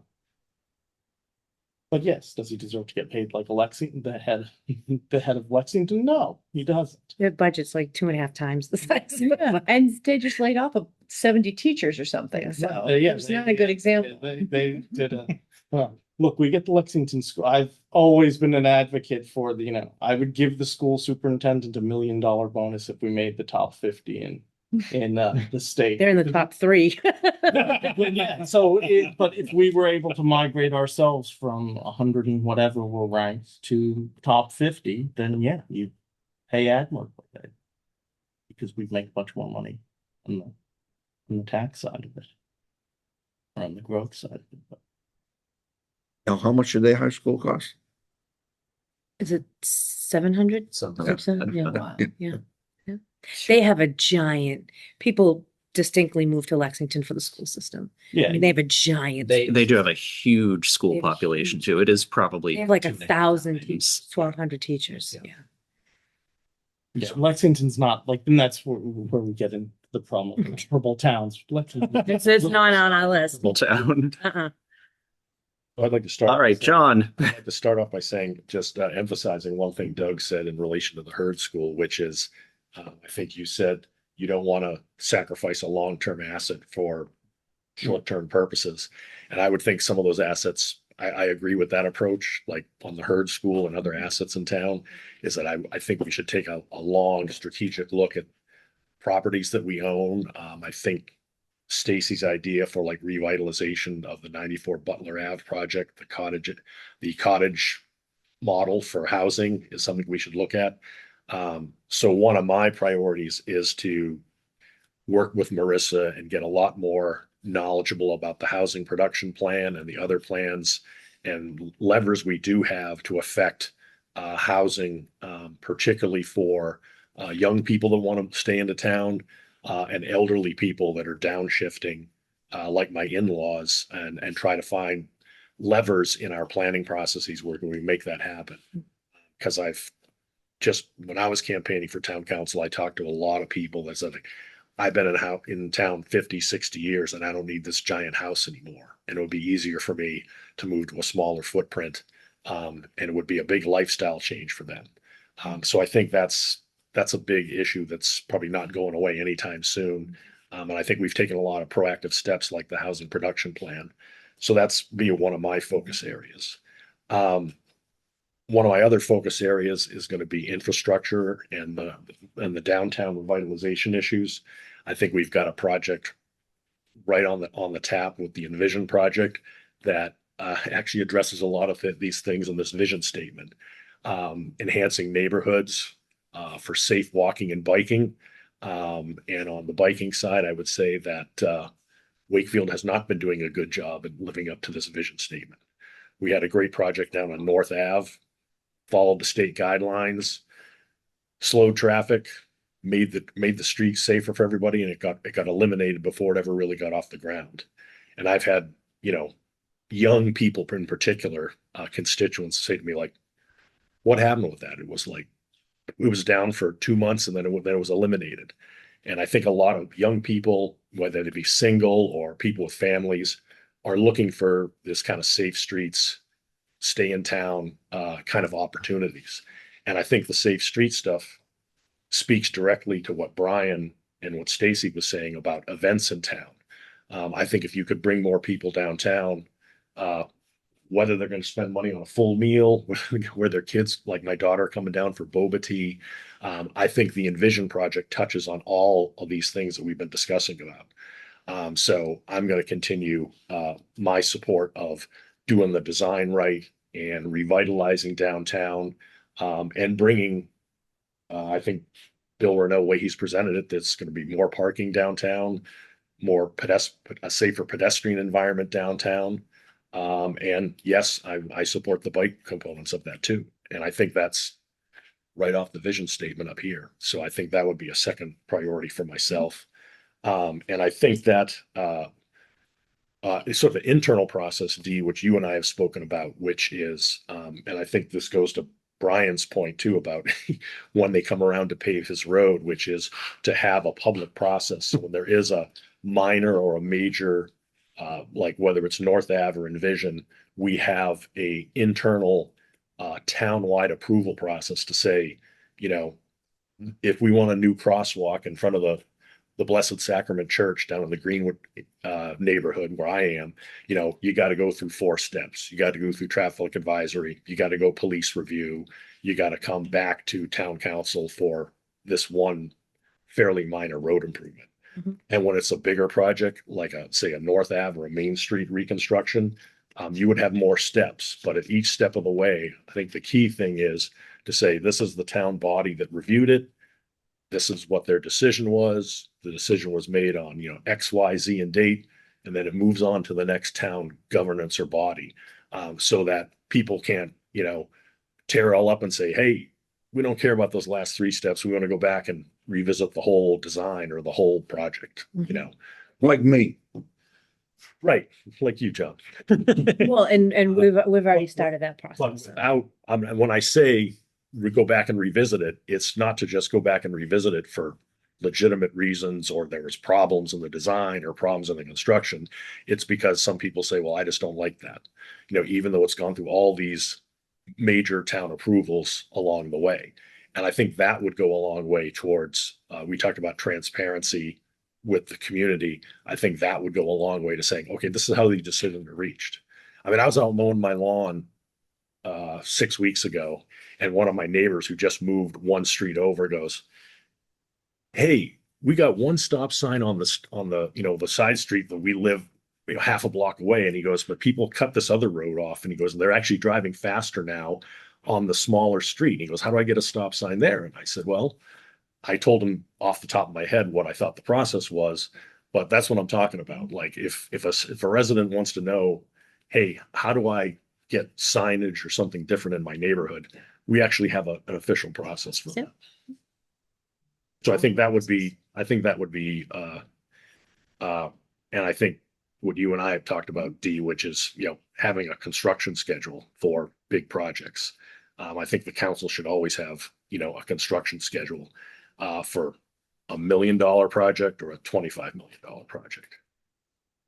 And we should all know what those dates are in advance, so we're not guessing at what they are. Those would be my 3. Great. Excellent. Any comments, questions for John? I think my only thing would be adding on to John's, or speaking about John's, we're like, you know, we have a great habit of putting in things. We don't have a way of easily taking them out. So like, your neighbor who's got a stop sign, like, you know, he gets the you know, it's actually way, I can't imagine, it is much easier to get a stop sign put up than to get a stop sign taken down. And it's so much easier to, like, you know, to do something than, you know, than sort of to do like, than to remove it. And I'm not sure if it's people feeling pain of loss or nobody wanting to accept the inherent liability of removing something. But I do worry that, like, you know, for example, we talk about events, the number of people in a detail, the number of people we need for a detail, like, he's saying the Italian stroll doesn't happen because the expense of the details. Now, frankly, as a town, if we're going to host some of these events, we should probably either pick up the tab for the details or not have an explicit detail. But, if we have 400 people downtown, maybe the police should staff more downtown that day versus running about Audubon Ave. And like that they maybe don't need to bring in 12 more people because maybe we'll have more people downtown, and I'll take the risk that there's a B&E in some other section of town that day. But I think that's one of the things is and I'm worried about increasing bureaucracy or increasing the notion of how many steps we're making people apply for. Everybody wants a notion of the construction calendar. I mean, okay, I guess, but if you're making it increasingly difficult, you want to do more things, but you keep making it harder for people to actually do things. So you have to decide, like sometimes you either you don't want them to fill out a 14-page manual, or you do, and then you just have 3 big events a year. It's One of the best housing laws I've seen come across is ADUs. Because how many do you think? it's awfully difficult for older folks to buy down. It really is. Because the same people are looking for starter homes. See, there's a competitive market there. Yep. To bring back the fact that family may, and ADUs don't have to be family, but family may have that opportunity. I have some friends who were just talking about the fact that a young woman, younger than me, became a widow.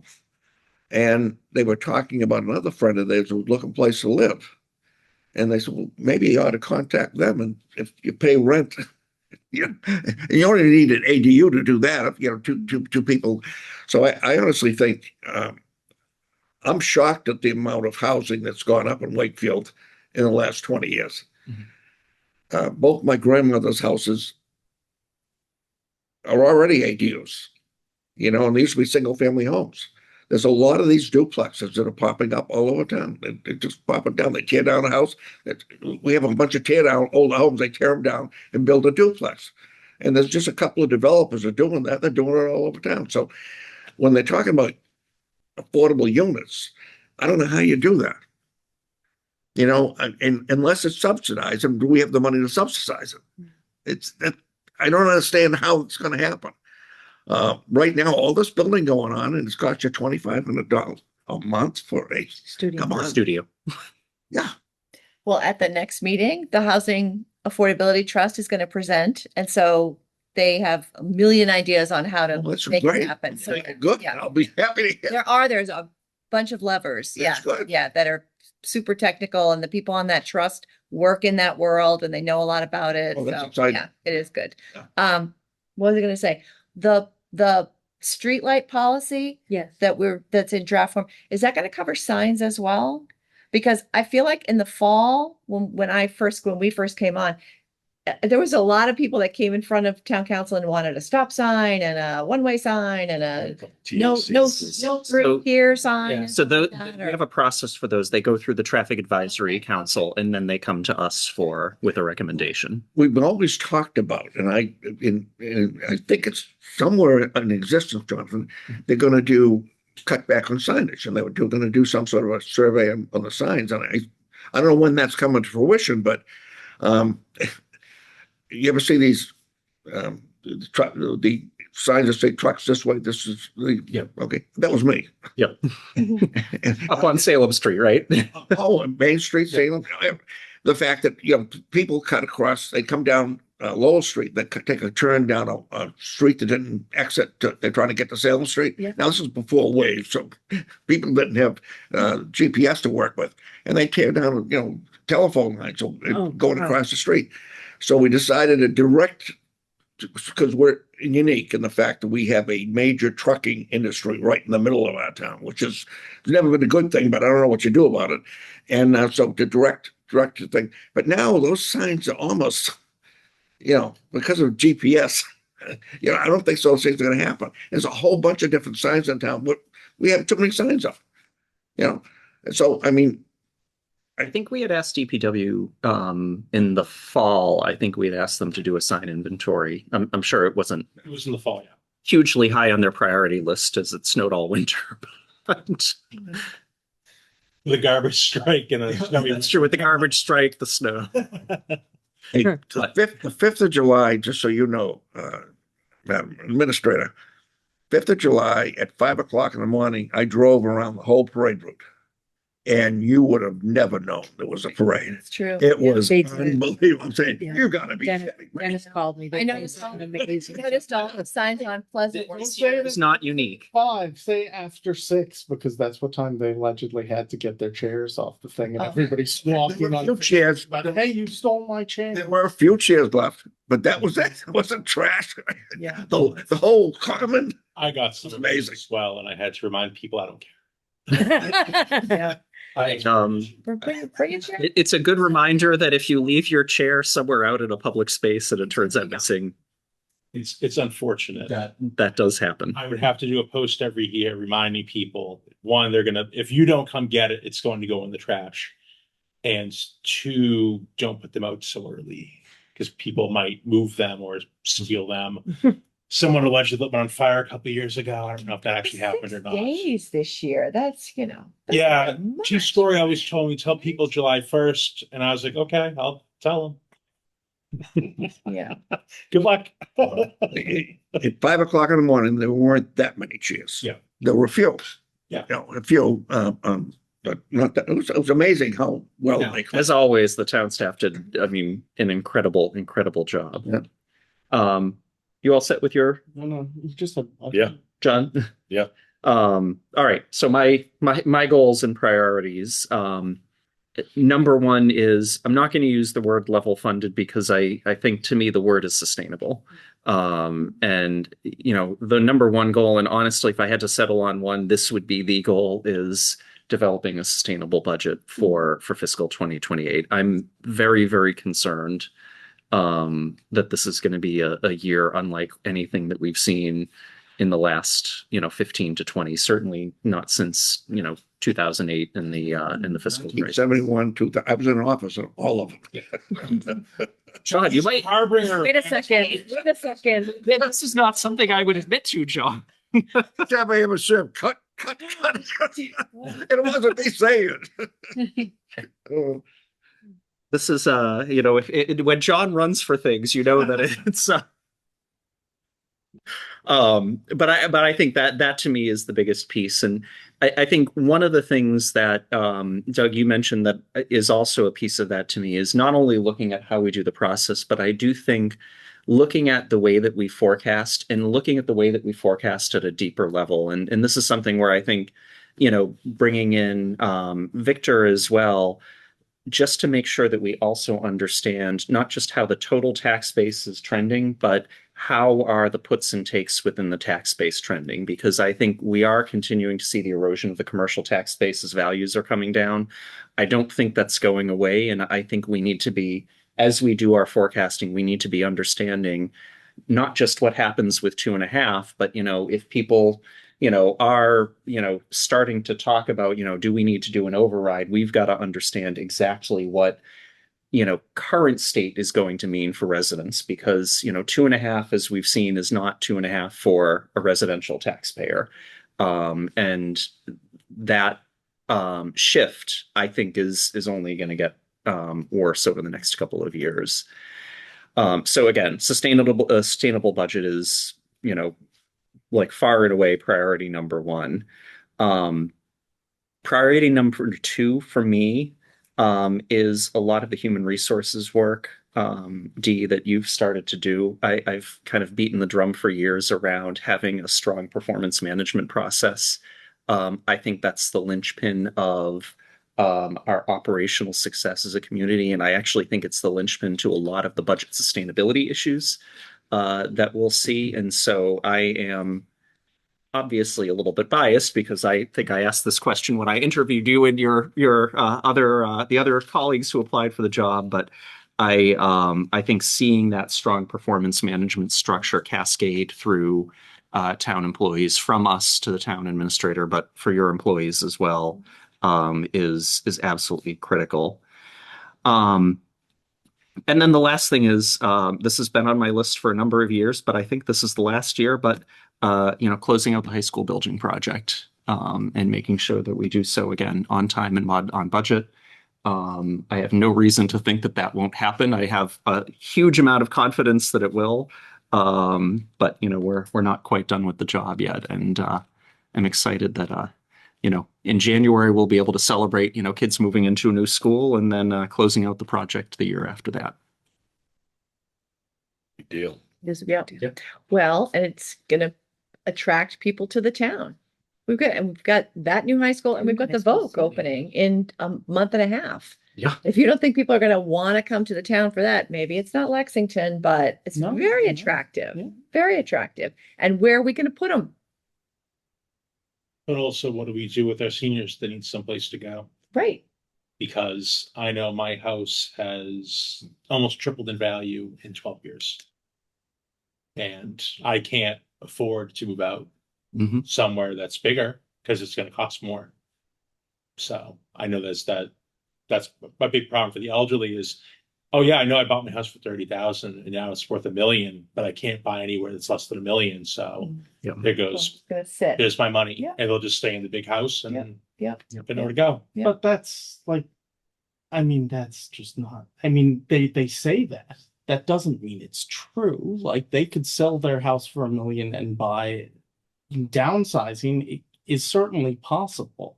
It's just they don't like that idea. Like is you can downsize. You can sell your house if you've made a healthy profit on it, and you're not going to owe taxes on it, and you're able to move into a different place that is not like again. I that's where I worry about. Like I'm less concerned about our older homeowners in terms of their ability to downsize. I do think though that I don't think it's correct to assume, first of all, that every older homeowner has lived in their house for 50 years. Yeah. People do move.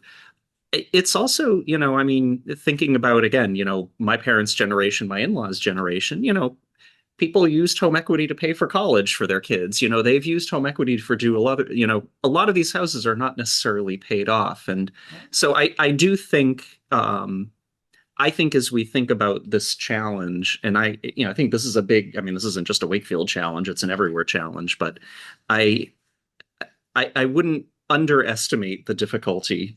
And again, this is fresh for me having in-laws that just downsized 2 weeks ago.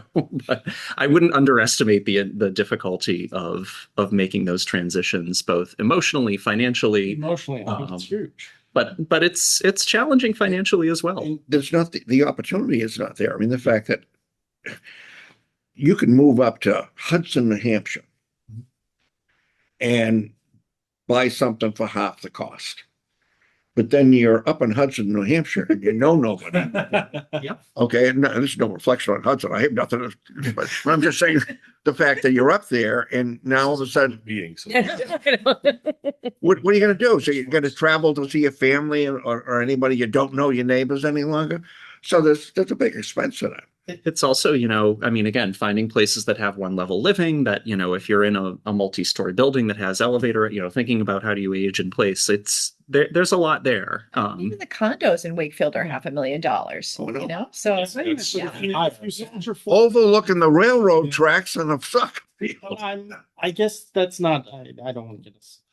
I get we're on that, but actually, I would love to know for our next meeting how many ADUs are either in process or Well, like he asked have the building been inspector. done? He said two before. I think it was like, yeah, it was like, And by the I way, it's know pretty one expensive. Like a completed. prefab Yeah. ADU is still like 250 grand now to like buy, or 200. It was way more expensive. I had looked into it. It's not an inexpensive proposition. Right. Mm. But yeah, I think it would be great to have an update for that at a future meeting. I like the aspect of the opportunity of people getting together. Yeah, no. Yeah, yeah. And that's, to me, Because that's, you could also convert your basement, you could convert your attic. It doesn't have to be, an addition to your house. So don't tell my wife that. there'd be one of those people taking in boarders at my house at this rate, but yeah. She'll put me in the basement. So Below tell my grade. dog if it doesn't behave well, it's off to the garage. yeah. I don't have a dog. So But anything else on kind of goals and priorities for the year? First of all, Did I miss your third one? sustainable budget performance management high school. Sorry. Yep. Sorry. First of all, I think I actually heard a lot of alignment on different things, and I think that's great. I mean, I think, we've had years where we've done this where we have like very wildly different priorities, and it feels a little bit tighter in this discussion that we had, which I think is an indication, while again, we may not agree on sort of how we do everything, I think there's a lot of alignment around like what are the things that we need to be talking about, which is great. So as a next step, Sherry and I will work together to kind of get this documented into something that we'll be able to share and work through and make sure that it's circulated to everyone for comment, feedback. Did we miss anything? Did we misrepresent anything? You sent a document around. I can't remember which one it was. You said you wanted council comments on it. There's been a couple, the lake policy and the pension structure. It was the lake policy that I was thinking The of. lake events policy. Okay. Do you want it again? Do you want it? Do you have it? You can always send it to me again. All right, What's I'll, one more email? I'll put it, That you'll routinely check. I'll put it in the council. I'll put it in the. Several council times a week. updates. That's on the Cleaned list. out my inbox yesterday. I had 3 inboxes to clean out and I got to all 3 of them. Job. Awesome. I almost got it down to a number I can manage. Well, just before we close out, Sherry, do you mind flipping to the liaison assignments? So this was the list that I had put together. I think I managed to mostly get everyone's requests. But let's pause for a second on this. Does this look okay to people? Is there anything that I've tagged you to that you absolutely don't want? I'm very happy. Oh. Tommy's back again. Finishing up, I was just saying, we just put up a list of liaison assignments, which I think I was able to accommodate, most of what people had requested. Quick question, Jonathan. Yep. I'm under gas and light. I wasn't there last year. Is that new? You were not there last year, you were? I wasn't. Yes, that's new then. That's new then. Yep. Okay. Just Because checking. you have DPW, right? So that's a little bit of a It's a little bit of an alignment. similar alignment, All right. right? NESC No, actually. I'm fine with that. Yep. So everyone should have 3 or 4 assignments. There are 2 assignments that are voting, the Affordable Housing Trust, which Stacy is assigned to actually through 1031. So we'll have to do an official reappointment or a different appointment if we so choose. The ESC liaison, that's also a voting position. The rest of these are really advisory, kind of positions, meaning you're not a member of, the committees. For example, when I've gone to the Permanent Building Committee, I don't vote with the Permanent Building Committee. You're not certainly obligated to go to all of those meetings, but good opportunity to keep tabs on sort of what's happening, provide some reports back to the council. We didn't do as much of that last year, but I'd like to build that back into some of our meetings, but also be a resource for those committees and bodies in town to the extent that they have questions for the town council or questions about things that we've done. So does this work for everyone? we just make a point that the people, John Chrisley on voting on environmental sustainability, we were advised by town council, you have to be sworn in both positions. Correct. Now, there's one other, but I'm trying to think of which one it is that's not. Affordable Housing Trust is the other one. Just one. We have to get sworn in annually. If you're already sworn in, I don't think you need to get re-sworn in, though you certainly could ask You have to us. be sworn in the other position. Yeah. That's what we told. The other position. You have to be sworn in as a member of the ESC Of the, the voting board. because you're a voting member. Did you do that last year? Probably. Year and a half ago, yeah. I mean, I was sworn into this body, but I don't remember I was sworn into. I didn't get a certificate or anything. Good thing, think it's- check with the town clerk at 8 a.m. tomorrow morning. All right. Well, if there are any questions, let me know. Again, thank you to everyone. And Sherry, Do we reach out to the departments ourselves, or is that, do they get? yeah. So Okay. I generally, what I've sort of historically done is, tried to kind of check in with the department a couple of times a year. Okay, Specifically around budget time, I always found that helpful. But yeah, you use your discretion as to, when you connect with them. Okay. And again, I always ask too, how can I be helpful to you as the council liaison? Oh, that's a great point. I'll put that in my Thursday threads. I'll send that slide and ask them to reach out to you guys too, so that a connection's been made. Excellent. Well, thank you, everyone. This has been, I think, really helpful. I hope you found it helpful as well. I was just saying, Amy, we'll document out sort of all the goals that we talked through. There was actually a lot of alignment within the council, which is Oh, good. which is great. okay. And we'll get that in front of people for everyone's review. So if there are no other topics, I'll take a motion to adjourn. Okay. All right, all in favor? All opposed? Excellent. Well, thank you. Sherry, thank you very much for all your help, for helping to get the food together. Thank you, everyone, and we'll see you soon. For coming in person.